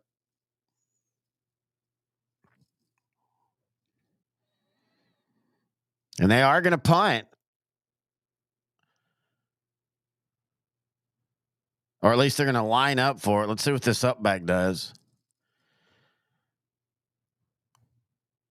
Low snap. He grabs it and he punts. It's going to be a line drive that's going to go over the Tidehaven and into the end zone. Big break for the Tigers of Tidehaven right there. But I'm going to tell you what, you're seeing the respect that Gunter has for Tidehaven, because this has been 2 or 3 times now where I've seen Gunter over the years go for it on 4th and shorts right around the 50-yard line, even inside the opponent's territory. And tonight they are punting.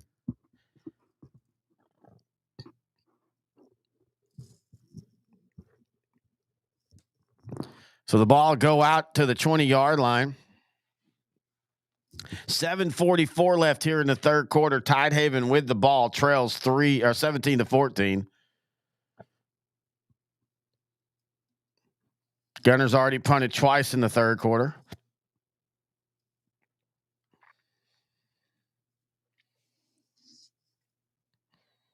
Dobbs with a carry up the middle. He's going to get a few yards before he gets piled down. And every time now that he touches the ball, there's 5, 6, 7 Gunter Tigers around him.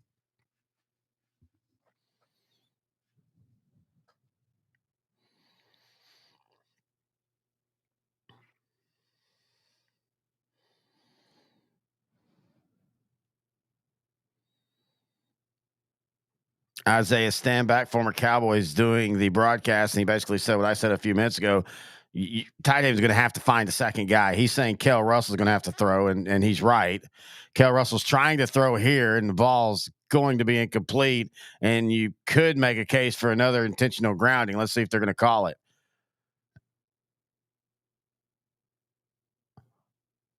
Russell, a sophomore, is struggling. And yep, another intentional grounding.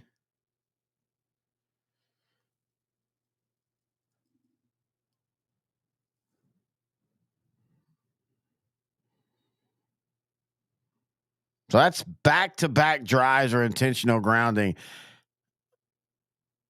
Oh, man, I tell you what.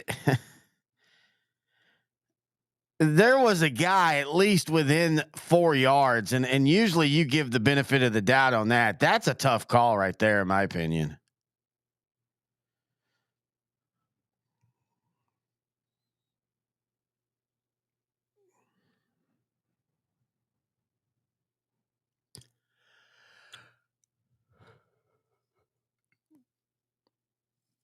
So big 3rd down and 20 now. Tidehaven just has to be careful here. Gunner's going to turn up the pressure.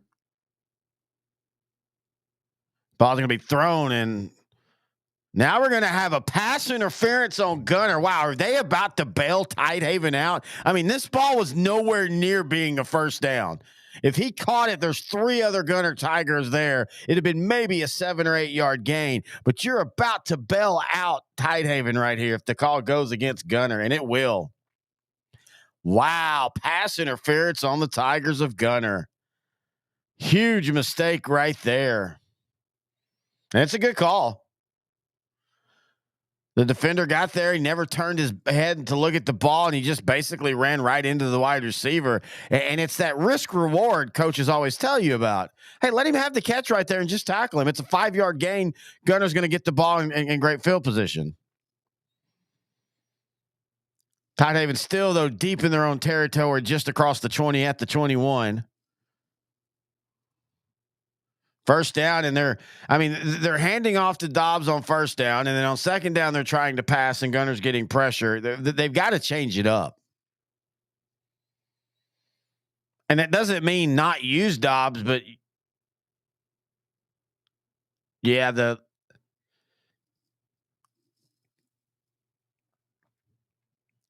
two defenders for Gunter are now out for the game.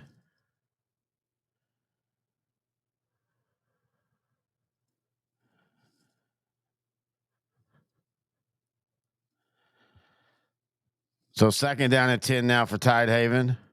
Trying a little end around trick, and it's wide open. Tidehaven's going to get a 1st down. And that's what I'm talking about right there. Using other people. Great change of pace right there. You look like you're going to Dobbs. You end round it to the other side to your wide receiver. It's just another form of the jet sweep. You're just it's an old school counter. It's just a long form handoff counter. You get the defense moving one way, you trap on the backside. Gunter on the night, 170 rushing yards. Tidehaven, 144. 1st down and 10, 6 minutes left. Man in motion. And then you go right back to Dobbs on 1st down. See, I'd love to have seen them do something else right there then. And it's a tough balance. I totally get that. You know, the old saying is you dance with, who you brought, and I get that. But Gunter's defense is just more and more keying on Dobbs.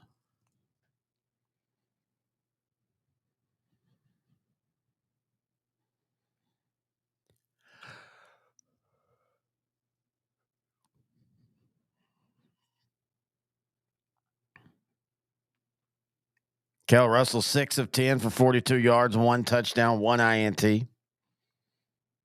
And now we're going to have a stoppage of play. Ooh.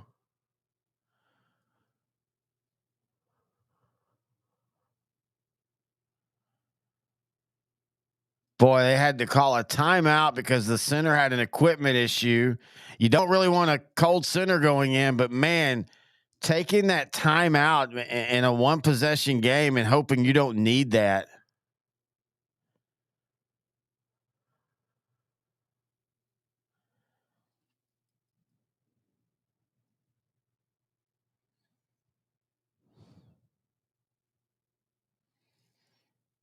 So the timeout allows the center to get back in. But, man, I mean, you're damned if you do, damned if you don't there, because if you bring in a cold center and it's a bad snap and Gunter recovers it, that's terrible. But now you lose a timeout that you might need later in the game as long as it stays at a 1-possession game. The old adage is you burn your first half timeouts, fine. Second half, you don't. You take delay of games usually. Good teams do, because it's like, hey, we'll give up the 5 yards, so we're going to really need that 1st down or that timeout later. But again, you bring in a cold center and an offense that's basically been snapping out of the shotgun, bad things happen. So I don't really think there was a right or wrong answer with that one. Kel Russell going to roll out now, going to dump it off. He has a man, and it's going to be incomplete. Had him. He makes that catch. He's going to, if not get a 1st down, get it close. But the ball's a little bit too high, but you got to come down with that. So it'll be 3rd and 9, 5:29 left here in the 3rd quarter. Tidehaven trailing Gunter 17-14. It still feels like there's going to come a moment where Gunter starts to be Gunter. But Ashley Pickler on the Dave Campbell's halftime brought up a good point. This isn't like a fluke for Tidehaven. Tidehaven's defense is absolutely amazing. One of the best defenses in 3A this year. They're going to have to hurry now, and they're going to have to call another timeout, and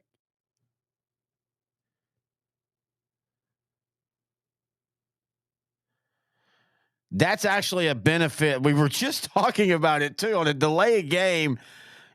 If you call the timeout, you're down to 1 timeout in the second half. Now, they tried to call it. The official didn't give it to him, but I'm going to contend that that's a good thing. Now Lucio, they show on the replay, and you could tell he was thinking about it. He's like, no, I'm just going to go ahead and take this, because you cannot give up another timeout halfway through the 3rd quarter. The chance of you getting 3rd and 9 was going to be hard anyway, so just go ahead and take the 3rd and 14. Do something safe, and that's what they're going to do. Russell's going to roll out. He has a man. Ball's going to be caught for a 1st down. Jacob Duran with a 1st down. Kel Russell with a beautiful throw, and now Tidehaven's wanting to change the pace here and get up to the line quickly. And just like that, the Tigers of Tidehaven get a 1st down with 5:23 left at the 45. Back to Dodds, and again, they're going to have to figure something else out on 1st down. I mean, Gunter's just the Gunter's literally just sitting there waiting. But beautiful throw by the sophomore. Great catch and a big first down. If nothing else, you're starting to think about flipping the field. And you're killing time right now. This is a possession now that you've gotten 2 first downs and you're starting to run real time off the clock. So 2nd down and 9 here. Another play action. Ball's going to be caught. Great open field tackle. Oh, we've got a Tidehaven player hurt.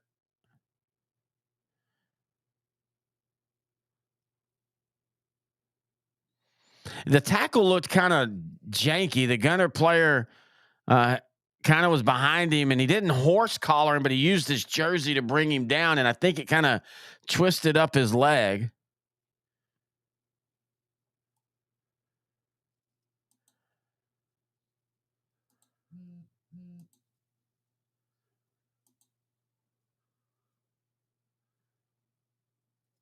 We have an injury timeout, so we'll take a quick timeout. We'll be right back here, Class 3A, Division II State Championship watch party. Are you an athletic director or coach looking to make your locker room pop, looking to refresh your look, looking to redo your brand? Well, check out SI Design and Printing. They're going to transform your sports organization, athletic facilities into what you're looking for by enhancing the student athlete experience, boasting the brand, and honoring your past. They do that with banners, backlit signage, locker graphics, window graphics, fence mesh graphic designs, and so much more. If you need a refresh, SI Design is going to help you do that. Check them out online, sidesign.net. And hey, if you're a parent or a grandparent, they've got something for you as well, as SI Design is the leading provider of custom sports prints. They offer a variety of products, including posters, banners, canvases, and more. All you have to do is upload your high-quality studio or action shot, and SI Design will create the memory for you. For more information, all you have to do is go to their website, sidesign.net /. All right, we're back after the injury timeout. Tidehaven on 3rd and 7. Russell over the middle. Ball's going to be incomplete. Oh, a dropped pass, or Tidehaven would have had a first down deep into Gunter territory.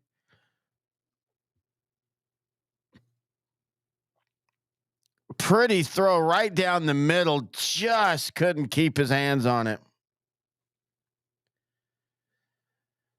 Man, the Las Vegas Raiders are absolutely destroying the Chargers right now. 42-0.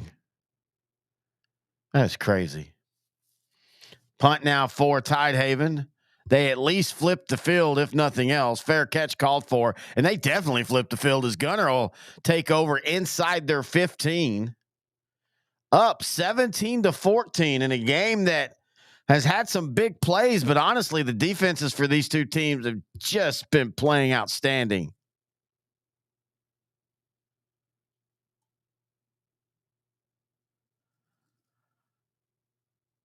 Game's kind of slowed down now as both teams are kind of realizing that it's not going to take a lot of points, and so you don't want to make a mistake. You don't want to do something too aggressive here. And that's what we talked about earlier with what Gunter. I mean, that's why they haven't been going for it like they do a lot of times. I think they realize that if they can control Dodge, they're probably not going to give up many big plays to anybody else. Overman up the middle, and he's got a nice little lane, going to bounce it out, get the first down and more. And then he steps out of bounds after a big gain. Now, we've seen Gunter do this a couple times, though, on first down and get a first down, but then the next 3 plays, they end up not doing anything. Great job of that offensive line clearing out that backside as it basically kind of ran an old school QB counter. Quick throw now over to the outside. Wide receiver catches it, going to go get a first down.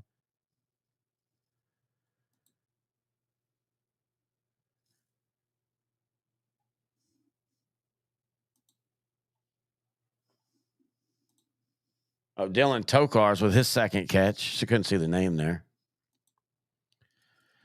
Quick snap. Body's going to fall just short of the first down, so it'll go from 2nd and 1 to basically 3rd and 1, maybe 3rd and a half a yard.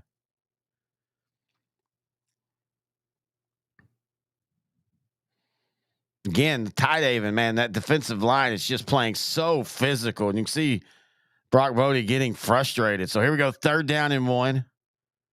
Well, it looked like there was early movement. No call. Bodie gets across, though. Body gets across. He'll get the first down across the 45 up near the blue Cowboys star.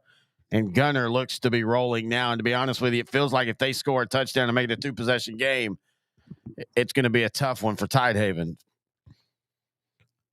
Again, back to Body, goes up middle. Now we have a flag, though. And if this is a hold, this is going to push Gunter back 10 yards and first down.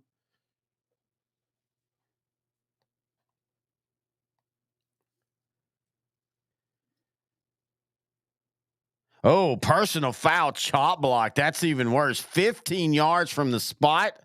It'll remain first down, but it's going to be first down in about 23.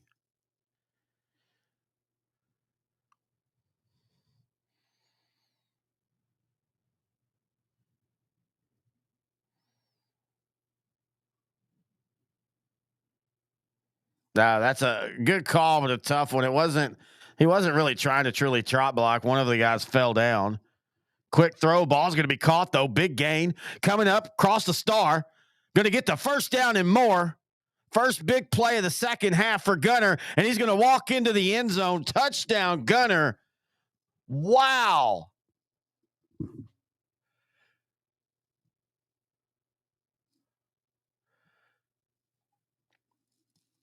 Cannon Lindbergh, we had just talked about it earlier. He had been quiet. He's not quiet any longer. 68 yards on the touchdown.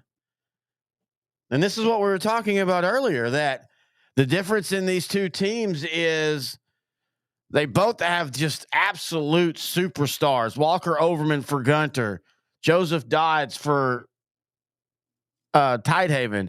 The difference is Gunter just has so much more around Overman. And right there we saw it. Lindbergh quiet all night long.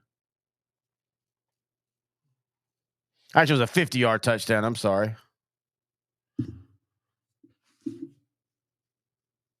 How was that a 50-yarder? That was like a anyway.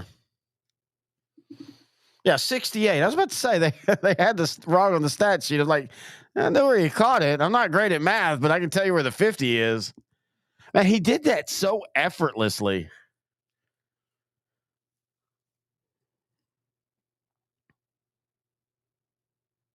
So 24-14 with 2:55 left here in the third quarter. Gunter takes what honestly kind of feels like a commanding lead. I know at 10 points. But Dodds has been completely quiet in this second half.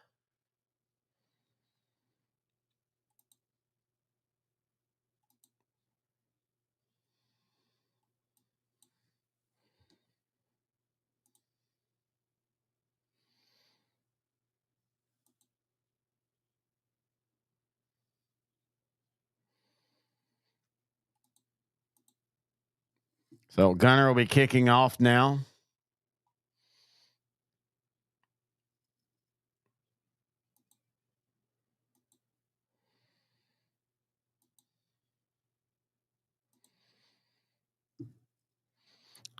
Dodd's going to return it up the middle, and oh, he's going to get hit hard at the 18-yard line.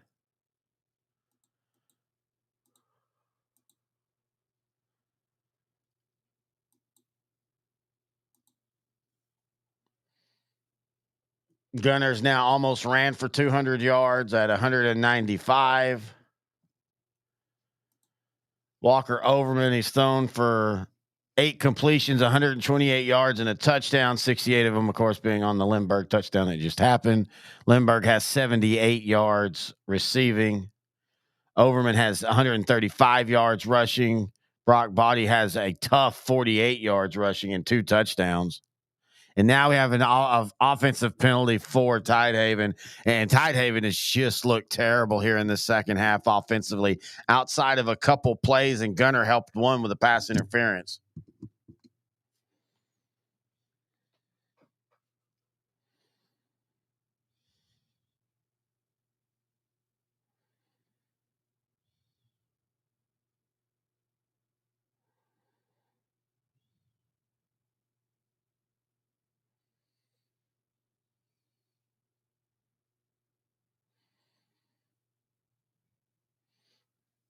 After the 1st and 15, a throw up to about the 21, so about a 6-yard gain for Tidehaven with 2:33 left here in the third quarter. Gunner's up 24-14.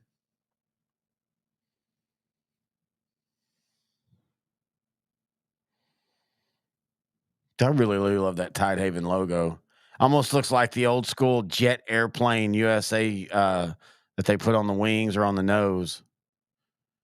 Kel Russell trying to throw with the pressure. And that's the thing I haven't really talked about. You know, a lot of the intentional grounding, it's that pressure for Gunter, especially off the edge.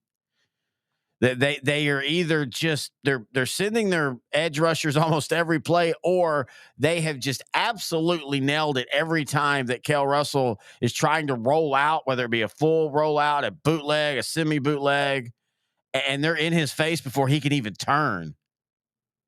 And so now it's 3rd and 7, and it really feels like if Tidehaven doesn't come up with something on this drive, it might be over for them.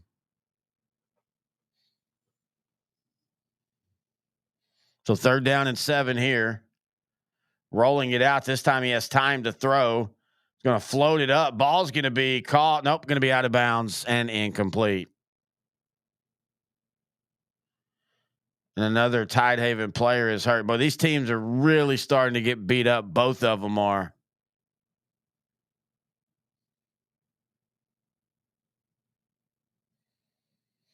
So Tidehaven is going to have to punt here.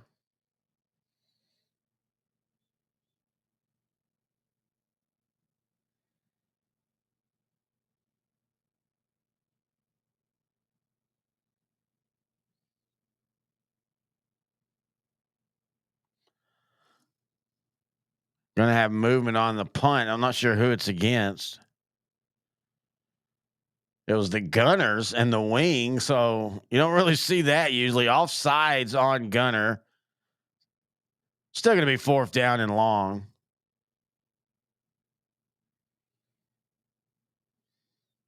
Showing Durant on he just hit the ground hard, hitting that concrete turf. Even the new grass, it's still pretty hard if you ever walk on it. Tidehaven's going to punt the ball. It's going to be a short punt. Fair catch called outside the 40. So Gunter with 1:53 left here in the third quarter. And now the punter for Tidehaven's limping.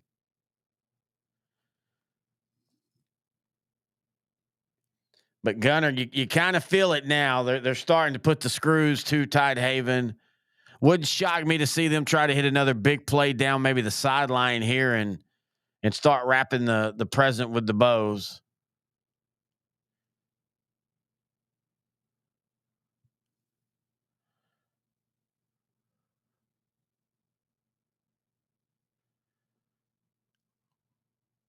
All right, they come out with 2 wides to the left.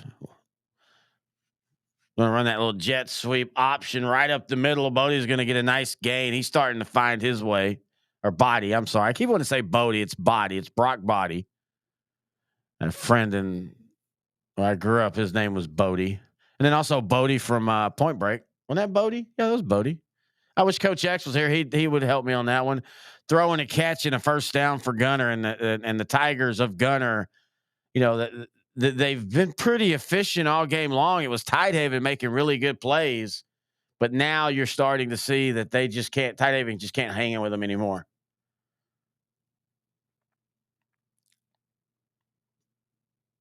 Body now really starting to find some lanes as Tidehaven's starting to wear down.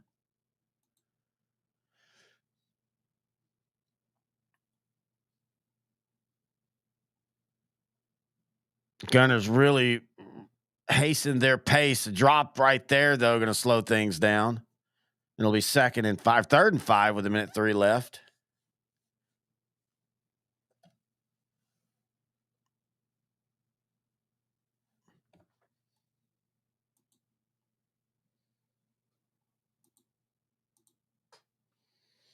Overman now 9 of 14 for 138 yards and a touchdown.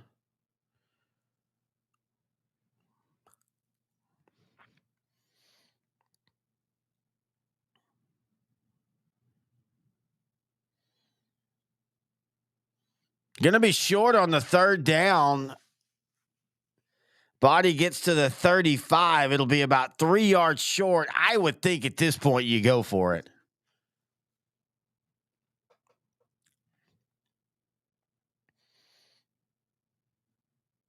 And it does look like they're going to line up 4th and 3. Looks like they got an offsides call. Going to throw it deep on the free play. Ball is going to be intercepted, but it's going to be offsides.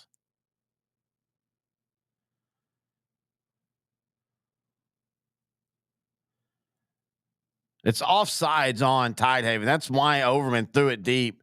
Free play right there.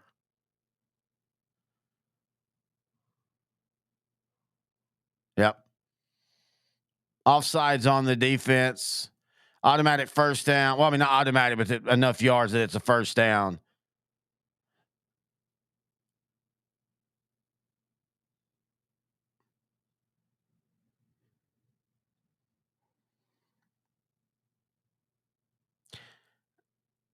The broadcast is they're making it like, hey, you had your chance here and you blow it with the offsides. Overman doesn't throw that ball if there wasn't the offsides. That was literally the quarterback has a free play go route, threw it into the end zone, and it was a 50-50 ball. So 19 seconds left. This will be the last play of the first or the third quarter, unless Gunter just wants to really push the metal right here. And I think they're going to take it to the end of the third. And we're going to take a break and come back. 12 more minutes. Can Gunter hang on to this 10-point lead, or does Tidehaven have some magic? I will promise you one thing. A Tiger is going to win state. We'll be right back.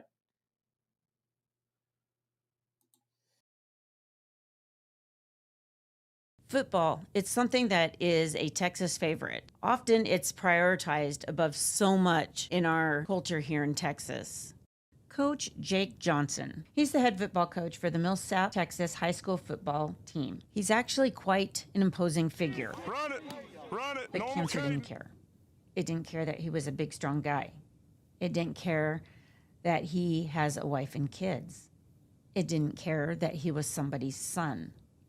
Cancer didn't care that he is a coach trying to help his football players become young men. Dogs. Go. Cancer didn't even care about his faith. When he received his diagnosis a little over a year ago, his wife and kids surrounded him in love and support. His parents immediately got in the car from Georgia and drove out to be with him and his family. His in-laws also came to help out around the house as well. Surrounded by help, love, and support, instead of fear and worry, Coach Johnson chose to move forward, walking in and relying on his faith. I don't know how good of a job I did, but I can tell you this. It certainly allowed me to speak truth into them that their value is not in winning a football game.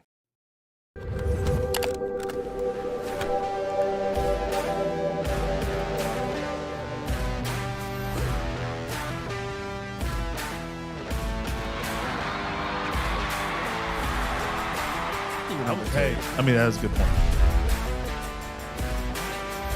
I think we might start seeing some go back. The Gunter Tigers are 12 minutes away from their 4th state championship as they lead over Tidehaven 24-14. Oh man, I forgot about those nice blue jerseys from last year, kind of the baby blue that they popped out. They're showing their state championships from the past few years. This Gunter program since 2016 has become a 3A Division II power. And as we talked about on the pregame preview show, whatever you want to call it, the 3A Division II world, they were all expecting Gunter to be moving on up to the 3A Division I world. And Gunter, I think it's going to be 5 students under. So Gunter is in 3A Division II for at least 2 more years, and I don't really expect much to change. Gunter's going to be a state championship contender. Joseph Dodd has 155 yards on the game. He had 155 yards early in the third quarter. Since then, he hasn't had anything. Overman scrambling for Gunter now, and he's going to find the lane. Takes a hard hit, steps out of bounds. It's going to be third down in about 6 maybe. So if you're Tidehaven, if you're going to get back in it, you've got to make a stop right here and get the ball back, because your offense outside of Dodds has not done much. And so you're going to need some time unless Dodds is going to break another one. And hey, if he wants to do that, I think Coach Lucio would be perfectly happy with that. Belly play. Nope. Overman going to keep it. He's going to be short of the first down. So it'll be 4th down. So Tidehaven does hold here. I'm assuming Gunter's going to punt.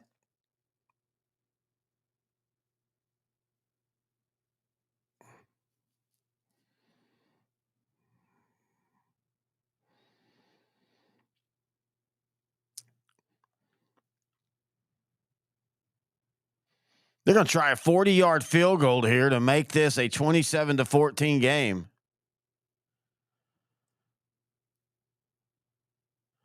Snap's good. The kick is up. It's going to be wide right. Interesting call there. It felt like the risk reward wasn't really high on the reward, and it was really high on the risk. If that gets blocked, you get a touchdown off of it. Sorry, my earbud fell out. I don't know. Kind of feel like with what this offense has been doing, why didn't you just go for it?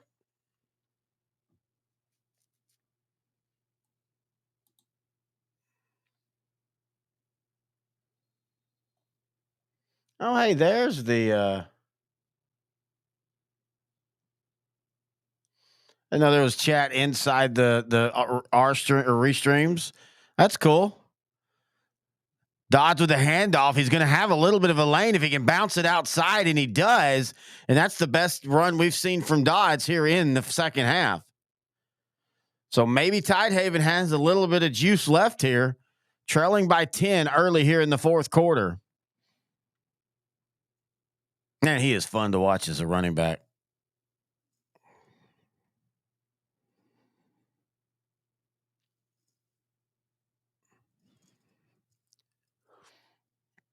So 2nd down and 2 now. Wide receiver goes in motion. Kel Russell, the quarterback, keeps it. One of the few times he's kept it on that little jet sweep option. I don't even really know it's an option. I think it's probably he knows when he's going to hand off and when he's not.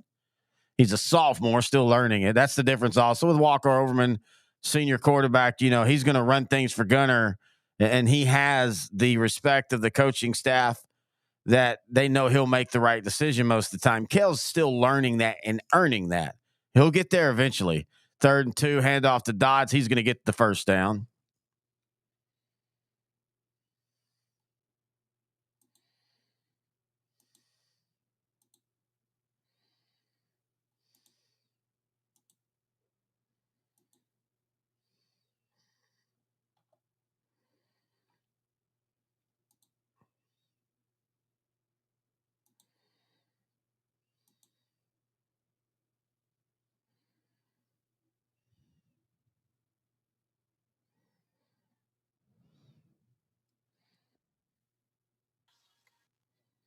Russell trying to throw now. He's going to bail out, and he's going to get a first. Oh, he slid a little early. Hey. Coming on now, joining me, Sweeney TSN's Brett. Sweeney, how you doing, buddy? Yeah, I'm good. Oh wait, I got you twice. Hold on a second, Terry. I'm all over the place. I'm fast. Oh, there you are. Now I was hearing you twice in my ear there for a second because I was listening a second ago. How's it going? Oh, it's going good. I'm punch drunk, bat happy right now, but having a blast. Awesome. Havens made this, I think, a better game than any of us thought they would. Yeah, I've been kind of keeping track of this one. I was actually I'm in Dallas area now at my sister-in-law's. We just got here for the game tomorrow, and so I've been kind of watching. I was mostly watching the Malakoff Franklin game because I was kind of behind. So I was watching that one. I just finished it a little bit ago, so I'm trying to catch up on this one. What's that quarterback's name for Malakoff, Terry? Mike Jones. Who? Oh, wow. Tidehaven just dropped what would have been a touchdown. Yeah, Matt Diggs did that last night, or when we recorded our segment. You mean the Matt Diggs that tries to say Malakoff is DFW? He's got people attacking him all over Twitter right now. I've been kind of watching that too. I'll give him credit on that. The one thing you can say about Matt Diggs is when he has an opinion, he doesn't back down. He has been saying that about Malakoff for as long as I've known him, and I kind of giggled when Greg Tepper, when they were winning the game, and they talked about taking the title back to East Texas. I kind of laughed at that. I've said this. We're going to do a little flea flicker play here. Kel Russell's going to go deep. He's got a man, but he overthrows him. I will, and that was 4th down. I will say, though, I never thought of Malakoff as East Texas. I never really thought of it, to be honest with you. That was just kind of in that area that I guess both. I mean, I've never understood why can't both regions claim certain areas, because it feels like to me there's a lot of overlap right there. Yeah, they did a little thing on. They did it on Bali. They do their little things. They pop up and they show the town and where it is and all that. And they said East Texas on Bali. So we kind of sit in that clip. Jeremy's been after him. They've been going back and forth. I want to see them in a ring. They've been talking back and forth, wrestling and with this. So Okay, hang on. No, we do not want to see them in a ring. Yes, we do. That would be great. It's going to have to be a barbed wire table that are on fire match. It's got to be one of those crazy matches. What's going to happen, though, is they're going to have a tie-up, and then they're both going to fall asleep, because that's about as much energy as both of them can exert. So, yeah, I don't want to see that. But Matt's the two thing that I love about Matt Diggs is, my God, that man cares so much about pick'ems. And man, he treats pick'ems like some of these high school football players are treating the state championship. And his love of he considers DFW is just fun to me. And like I said, that's actually how I got to know him way back in the old days, back when we were doing these shows, and we called them webisodes, web radio, webcasting. We didn't have a good name for them. And that's actually how we met, because we had an argument of what East Texas was. And at that time, if I remember correctly, he was trying to say Van wasn't East Texas. And I'm like, Van's East Texas. Canton, you can make the case that Canton's the door to East Texas. I've never felt Terrell's East Texas. The crazy thing is Matt's one of the only people from Dallas that feels that way. People in Dallas, when you tell them Forney, they'll say Forney's East Texas. Yeah. Well, I think it's just because of the way Forney's changed and they've grown kind of out. Yeah. Used to, they were kind of, and so I think as those towns have expanded, then it feels more and more DFW like, I guess, is the best way to put it. Sunnyvale and Forney and those towns outside of that I consider kind of on the border. Yeah. It could go either way. But no, I got to watch the Malakoff Franklin game. I mean, I was impressed by Malakoff's defense and able to kind of shut down Franklin. That was impressive. I mean, I didn't think it would be that kind of win if Malakoff won. I figured it would be a little more high scoring, but shout out to Malakoff. No, you give him all the credit in the world, man. That was just a great game, first off. Mm-hmm. Yeah, I enjoyed watching it. A lot of explosive plays for only 21 points scored. I think the big thing will come down to is at the end, Franklin having 2 shots at 8 yards, and the play calling just was interesting. That flea flicker play, that last one, that was, I don't know. Yeah, you take, and I get it, and then this is one of those things where we're getting to call these plays with plenty of time, and all of our Madden skills and stuff. And even though I coached, I never was a play caller. I just coached a position. But I'm a big believer in, at that moment, I'm not losing without my best guy touching the ball. Period. I mean, that's just how I feel. But if he'd have done that and it wouldn't have worked, we'd be literally having this conversation of, well, maybe sometimes you need to change things up. But just give credit to both teams. A great, intense football game.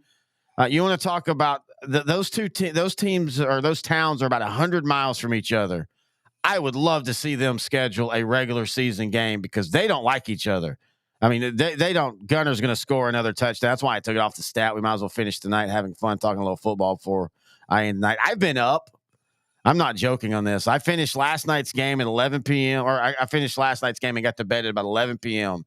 I've been up since 1 this morning because as we were talking, and you know this, we're doing these preview shows that you helped me in, and we're doing these watch parties. Well, I can't produce the preview shows while the games are on because I'm doing a watch party. So I had to get up this morning, and every show has been at least an hour. And the old adage is in this business is if you're editing video and you're editing a show, for every hour that's on the air, that's 2 hours you're recording. So I've been up, and man, I'm not going to lie. I don't think anybody saw it, but there was a couple times earlier that I kind of dozed off a little bit, but I have this angle, with the lights off at night and on. I kind of was sitting there, and you don't really see my eyes, but I kind of looked up and was like, oh, when did Tidehaven get the ball? And I kind of quietly looked at, Gunter punted. I didn't even know that. But did you have anybody jump in? I didn't see. I kind of jumped in and out all day. I kind of thought we'd hear from Diggs, but we never did. Of course, tomorrow, intern Noah's going to be joining me for both of the 4A games. Now, I've been writing. So now we've had a lot of chat. Now, that is one thing. We've had a lot of chat. We've had a lot of people. That's good. We've had it in every game today, except for I think maybe even the Albany Mart game got over 1,000. But earlier in the Malakoff Franklin, we had like 3,500 people watching with us and had a lot of chats. We've also had a ton of spammers. But I got to ask you, man, are you nervous tonight? No, I think I feel pretty good. I mean, at this point, you got to play with how you're playing right now. I mean, I feel like that Chapel Hill's playing as good as they played all year, and just from talking to the coaches, and I feel pretty good about our chances tomorrow. I think they're going to be a really good team. It's going to be a really good game, but I think we got as good a chance as any of the other state games that we've been in before. This will be the fourth one for Chapel Hill. My fourth one to go to. I've been lucky enough to been able to go to each and one of them. I mean, as a first grader, and then as a fan a couple of times, and now I get to call the game. So I'm not really nervous. I mean, I think at this point in the season, I feel a lot better than I would have felt 3 or 4 weeks ago. We've talked about that. They just looked a lot better. So yeah, I'm not going to discount Anna. I think they're a really good team, but I don't think it'll be the best team that Chapel Hill's played this year. I think Kilgore. I think they're. Oh, really? They're you didn't say that when we recorded the other night. Now, man, I wish you would have, because I do disagree with you there. I think Anna's just as good as Kilgore. I don't think they're any. I think Kilgore is just as good, if not better than Anna, just from what I've seen. Now that they weren't playing well in the playoffs. They weren't playing as well. They peaked a little earlier in the season. Yeah, good point.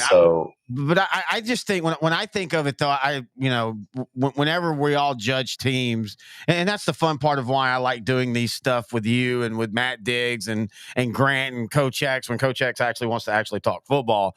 But part of what I enjoy about it is we all judge things differently. And for me, part of what a team is what they do. And to me, sorry, my headset's falling off, but for me, Anna's diversification on offense is what I think they're better than Kilgore. Because, I know Kilgore could hit you over the top with some big plays, but if you ever force Kilgore to throw the ball 30 times, there's a good chance they would lose. Anna, if you forced them to throw 30 times, they would still have a ton of success. So that's the main reason why I think there is a difference. I think both teams are seeing the best team they've seen all year. And that's what you want at state championship level. We can talk about China Spring and Stephenville and all them, but none of them were anywhere close to their peaks when they saw Anna. I do think China Spring is at their peak. I think Anna's, if not at their peak, right around their peak. That's why I still think that game is the most interesting game. By the way, real quick, for our sponsor in Gunter, we want to show the Shaggy Dog. Since Gunter just scored down, they're about to win state. We get to be the first to show the brand new Gunter State Championship shirts that you can find at the Shaggy Dog. Let me get a picture of this so I can show the things we do for our sponsors. Let me get a picture of this so that we can show that we do really appreciate them being the sponsor of this watch party. And there is the first shirt. You can order that at the Shaggy Dog on Facebook. Just go to the Shaggy Dog, or you can look down right there. We have it on the ticker, all their information. But yeah, I think this is the best. These are the two teams that have seen each other are the best. I'm so excited for that game. I'm excited for tomorrow in general. This morning, I'll admit, and part of it's because I was tired and everything, but Albany Mart just really wasn't getting it for me, and the game was kind of a slog. And it's funny because Franklin and Malakoff was even more low scoring, but that game was so intense. Oh, that one was good, yeah. And there's some controversy, some spitting on each other. Was that what that was? Was that at the end where the guy went out of bounds on the sideline? They went back and replayed it a few times on air, but you couldn't really tell. All of a sudden, he was holding his eye and talking to the referee. And they never showed it, I don't think, but they did verify that they had seen a video replay where a Malakoff player had spit on Jaden Jackson. Oh, I don't like that. That's not. No, it was. And you don't need that. It's too good a game for that. Yeah, and to be fair, they named him, and I'm not going to name him who did it, but through the rest of the game, him and Jaden Jackson had many interactions, and they were helping each other up and stuff. So it looks like they might have made peace, but the intensity is what you want in the state championship game. That's why I said I want these two teams to immediately schedule each other for a non-district game, because that I know Grant and I would be going to that game in week 2 or 3 of the season if Malakoff and Franklin, because here's the thing, both of them are young. Both of them will be back next year, and you can make. Are they both going to be still 381? I know Franklin is. I'm pretty sure Malakoff is. I don't think Malakoff. I haven't really looked at the numbers super close. It's just not. I'm not ready yet. Wait till the season's over to really start looking into that. But I know there was some people that had put in there. I think is it Albany that's moving up? Who is it that's moving up? I don't even know. Lorena's moving up. Lorena, that's the one it was. Lorena's moving up, and I think Mart's moving down, aren't they? Yeah, I've heard that they might be moving back down, and they've yo-yoed over the years. In fact, until Timpson beat Refugio or Ganado, the last Region 3 team to beat Region 4 in 2A Division 2 had been Mart all the way back in like 2011 or 2012. So, speaking of that, Terry, what about Bussy and them boys? Oh, they look good. Man. We all knew that part was going to happen. I think everybody was shocked at just how great the Timpson defense played. They've got more dudes than you think. Like Terry Bussy gets all the attention, but they've got some dudes. They'll be good next year. Now they're not going to have Terry Bussy. I think they'll still be very competitive in that region. Yeah, that's what I was saying during that last night. Was everybody keeps acting like. Hey, and Toller's moving up. And so there is a little bit of, hey, that might be it for a little bit, because they're going to be moving up into 3A Division 2 and 3A Division 2, Region 2, while still not completely strong. You've got, as long as everything stays the way it is right now, you still got Gunter, you've got Bells, you've got Holiday, all three teams that are, I think are better than Toller right now. But with Timpson, I don't know if they're state level threat next year, but they're for sure a region level threat with JJ Garner coming back at quarterback, with what's his name, who had the big night at wide receiver. I keep forgetting his name, and he's just a sophomore. He had the 97-yard. Huh? Is it Nickelberry? The one that had the 97-yard touchdown catch. Anyway, there's Johnson or Nickelberry. Those are the two. I think it was Johnson. Bruton's a senior, number 3. Yeah. It was the one that had the 97-yard touchdown pass. And so, yeah, Timpson's going to be fine. Now, you can make the case that just being where they're at is going to be tough. I think Garrison has a good core coming back. I know they lose a Marion Riseberry and that other running back, but I mean, Garrison always has a running back or two. That's not. They got the Yarbrough brothers will both be back. Yes, the Yarbrough brothers will be back for them. So, yeah, Timpson's not going anywhere, but it still was great to see. And, you talk about the dudes, and it was the dudes, but also just a wonderful game plan. Just they were going to live off of we're going to stop Peyton Brown. We're going to stop Garrison Nations. We're going to make Isaac Blessing beat us. And they couldn't, because Isaac Blessing never had a chance. I know they gave the defensive award. And again, sorry, I don't have the rosters up, so I don't have the names, but I know they gave the defensive award to 14. He had a lot of tackles, but to me, it was Lane, Tyler Lane. To me, though, 56 for Timpson was absolutely dominating. He had like 4 tackles for losses, but not only that, he was literally in the backfield every play. For whatever reason, Toller just couldn't block him. And it wasn't like, it wasn't like they were just throwing Toller around. And to be fair, Toller, you could kind of tell Toller didn't respond well when they got punched in the mouth. And that happens. And Matt Diggs, Matt Diggs was rooting for Toller. That's kind of become one of his teams. But even when he had talked about them, he had said that was the one worry he had was, they kind of have that Gunter, that Brock, that, when we're winning, we're loud, we're brash. But what happens when you get punched in the mouth like that? And Timpson punched him in the mouth, and Timpson chirped back, and Timpson never had any fear of them. And I think by the second quarter, you could tell that, unless something just magically happened for Toller, they were in a lot of trouble, and they just couldn't stop. And it wasn't like, as I say, Terry Bussey, he made it look easy. Like I was just about to say that. He was just like, throw the touchdown passes, walk off the field, just nothing to this. It was like he didn't have to really. He didn't have very many rushing yards, honestly. He only had 150. He had more passing yards. Yeah. So he didn't expend much energy. Like, they didn't have to use the full gas tank. Like, we talked about having to use the full gas tank, and he was going to need to use. He didn't use half of his gas tank. No, and the pass plays that were killing him were the same thing. It was just simple ends and slants.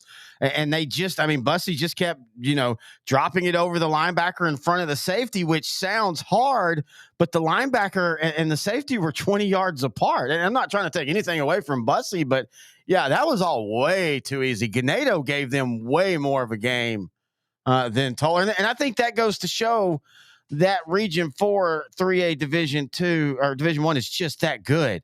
That's how good Refugio and Shiner and now Ganado and how they've all been, and how it took everything for Timpson to beat Ganado, and they were down 21-7, and then they just walked right through Toller. And, Peyton Brown he looked really sore. Like, you could just tell he did not, he was never healthy this year. He looked healthy against some weaker opponents, but when he got up against a team that was physical, you could just tell he just didn't have it. And I feel bad for Toller on that. And we even talked about it. I loved that matchup, but I hated it because it was nice to see a new state champion, but it was also tough to see a team that's their first time there, and it's not even close. And I don't know. Some people would say they'd rather get their butt kicked in a game than it be close. So who knows? Well, and you had Timpson that was missing their second and third best players. Oh, yeah. So you can't you say Toller was injured, but Timpson kind of had the same issues, and exactly able to. So I was glad for Bussey and for Garner and all them to get that, because you'd hate it for him to get Garner to be injured, and that was the difference. They just didn't have that another punch, but they didn't even need him. Bussey was a glorified pocket passer for the most part of the game, and just kind of threw the ball around the yard and let the other guys do the work. He just put it in the breadbasket. It was incredible. I got to see him play Garrison, and Garrison gave him a lot more problems. Like, they had guys, that could stay with him. I just think the athletic ability was just too much. If they caught the ball in space, it was over. Yeah. Well, and we have to also remember Garrison, this was the 4th time that they played in a calendar year, so Garrison knows them.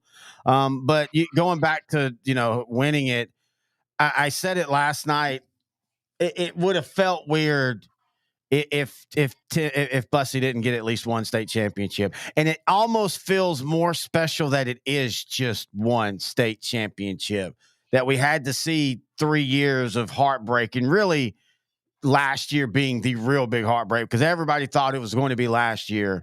And for me, I go back to the Burnett teams of the early 2000s that had Stephen McGee and Jordan Shipley, some of the greatest football teams I've seen, and they didn't win state. And then you had Brownwood when they first came up to the old 4A, and Jackson Shipley, because Bob Shipley was the head coach at Brownwood at that point, and how great they were. And Carthage denied them that year in one of the still top 2 best playoff games I've ever seen in person. And it's just those teams that don't quite win it, you always kind of, even though I have no rooting interest for them other than just watching them, you still feel bad when those type, because it'd have been weird to be like, yeah, Terry Bussey was 57-4 as a starter, yet he never won a state championship.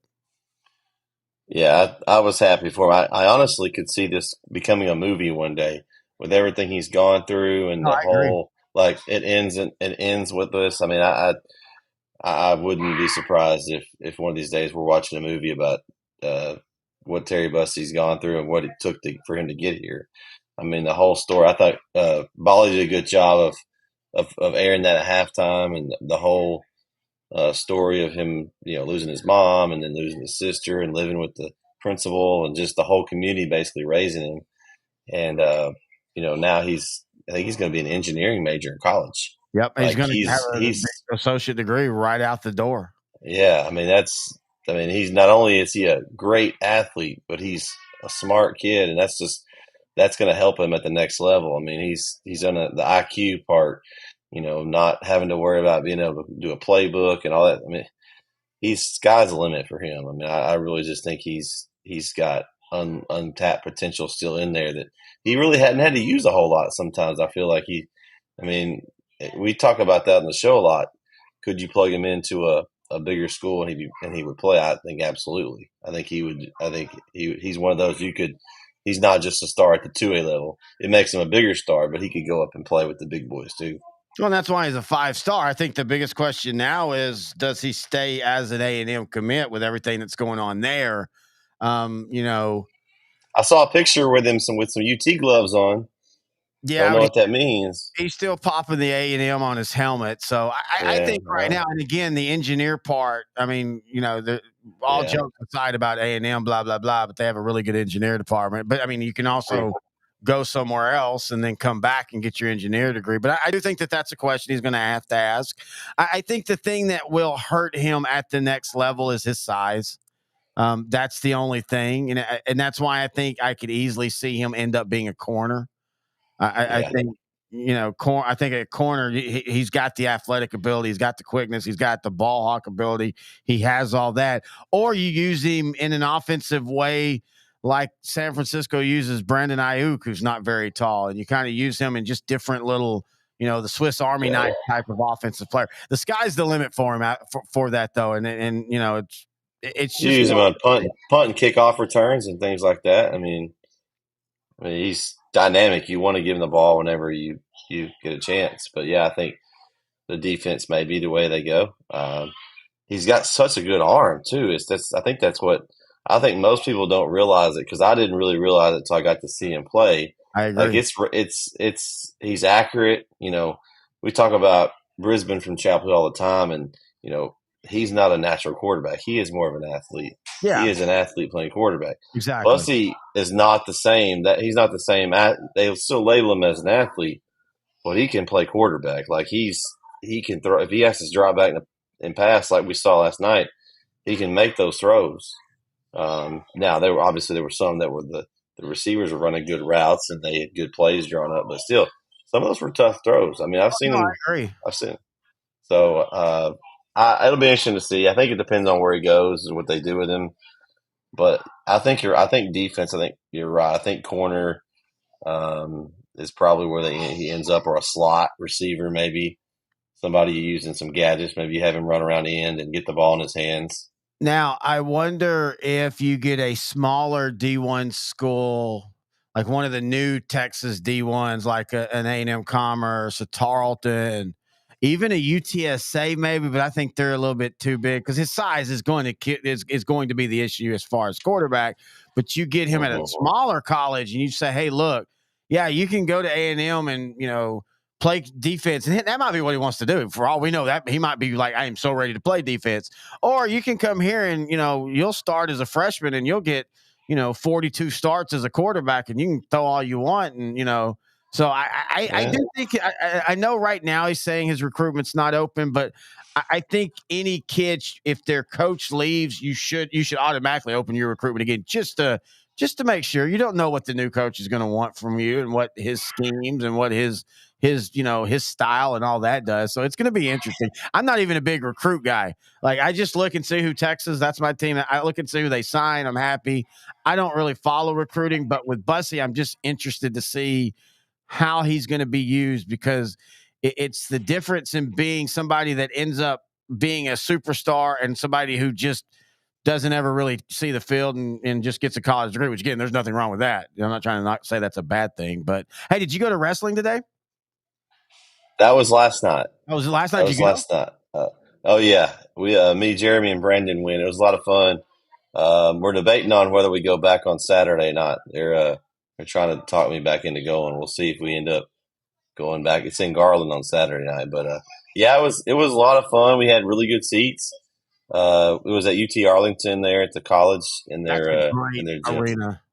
It's a nice facility. Only the Wings play there. I didn't know that. Mm-hmm. Dallas Wings. But yeah, it was a great facility. I mean, the crowd was on fire. It was a live on TV event, that Dynamite. So, and then they recorded Rampage, which will air tomorrow night, I guess. They recorded it afterwards. So we were there we got there about a little before 6. Got us some food from the concession, and they did an extra match. I think around 6:40ish. They did a bonus match before. A house match. Yeah, and then they started at 7, went pretty much till 10 o'clock, and it was a lot of fun. We had some good laughs, and it was a good time. Now, didn't you go as a journalist? Yeah, we get media. We applied as media and got free tickets. Wrestling? Well, we just got free tickets. It was a free. Was it? Okay, I didn't know if you had a media room or if you got to do. Well, they didn't. They didn't have any press conference or anything like that. Now there's one tomorrow that I won't be able to go to because of the game and stuff. But they have it's a Ring of Honor pay-per-view actually, and they do have an after I got you. Press conference thing. So we could have gone to that or whatever, but we're all busy tomorrow, so we may try to go Saturday. Depends on if I can get permission. Just tomorrow, just put the crowd mic over near the PA guy and just go. Nobody will know the difference, man. Yeah. Hey, did they tell you what booth? I don't know that would work. I'm in booth 9. Okay, that's not Brad Shams. Go check out Brad Shams' booth, though. It's usually somebody will be in it, but just go check it out. All the booths are nice there. I've broadcast multiple games there, but our center guys did the Timpson game the other night. Had a really good view number as far as our audio only stream for the Timpson game. I actually kind of kept up with it. That's what I did at the restaurant. I had it on and I could see the scoreboard up. And so I got to they took some pictures and there was lots of room in there. So it's going to be cool. Yeah. The booths are amazing. All right, man. Well, the game is now over. Gunter wins their 3rd straight state championship. I have now been up 17 and a half hours. So I am going to end this stream because I got to get back up early and finish the wraparounds for tomorrow. One last time, give me your predictions. Gilmer versus Belleville. Who wins? Well, actually, it's funny. We were on the way up here. We ran into some Gilmer guys, and at the Dairy Palace in Canton.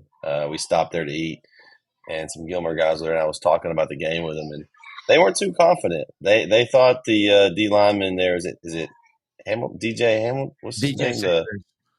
Sanders. Okay. They thought they weren't going to be able to contain him, and it was going to be a problem. I went with Gilmer on the show, so I'm going to stick with him on my pick. I think it's going to be a really good game. I think Gilmer needs, if it's a high scoring game and Gilmer can get out in front of them. I think that's what we kind of talked about. Yeah. If Gilmer can get out in front early, then I think they've got a chance. If they get behind, then it's going to be a struggle. So I think they get out and they start fast. Coach Metzel's going to have them ready and a game plan for Belleville's offense. and I think they get them, and it's going to be a close one. I'd say by a touchdown if they can get out.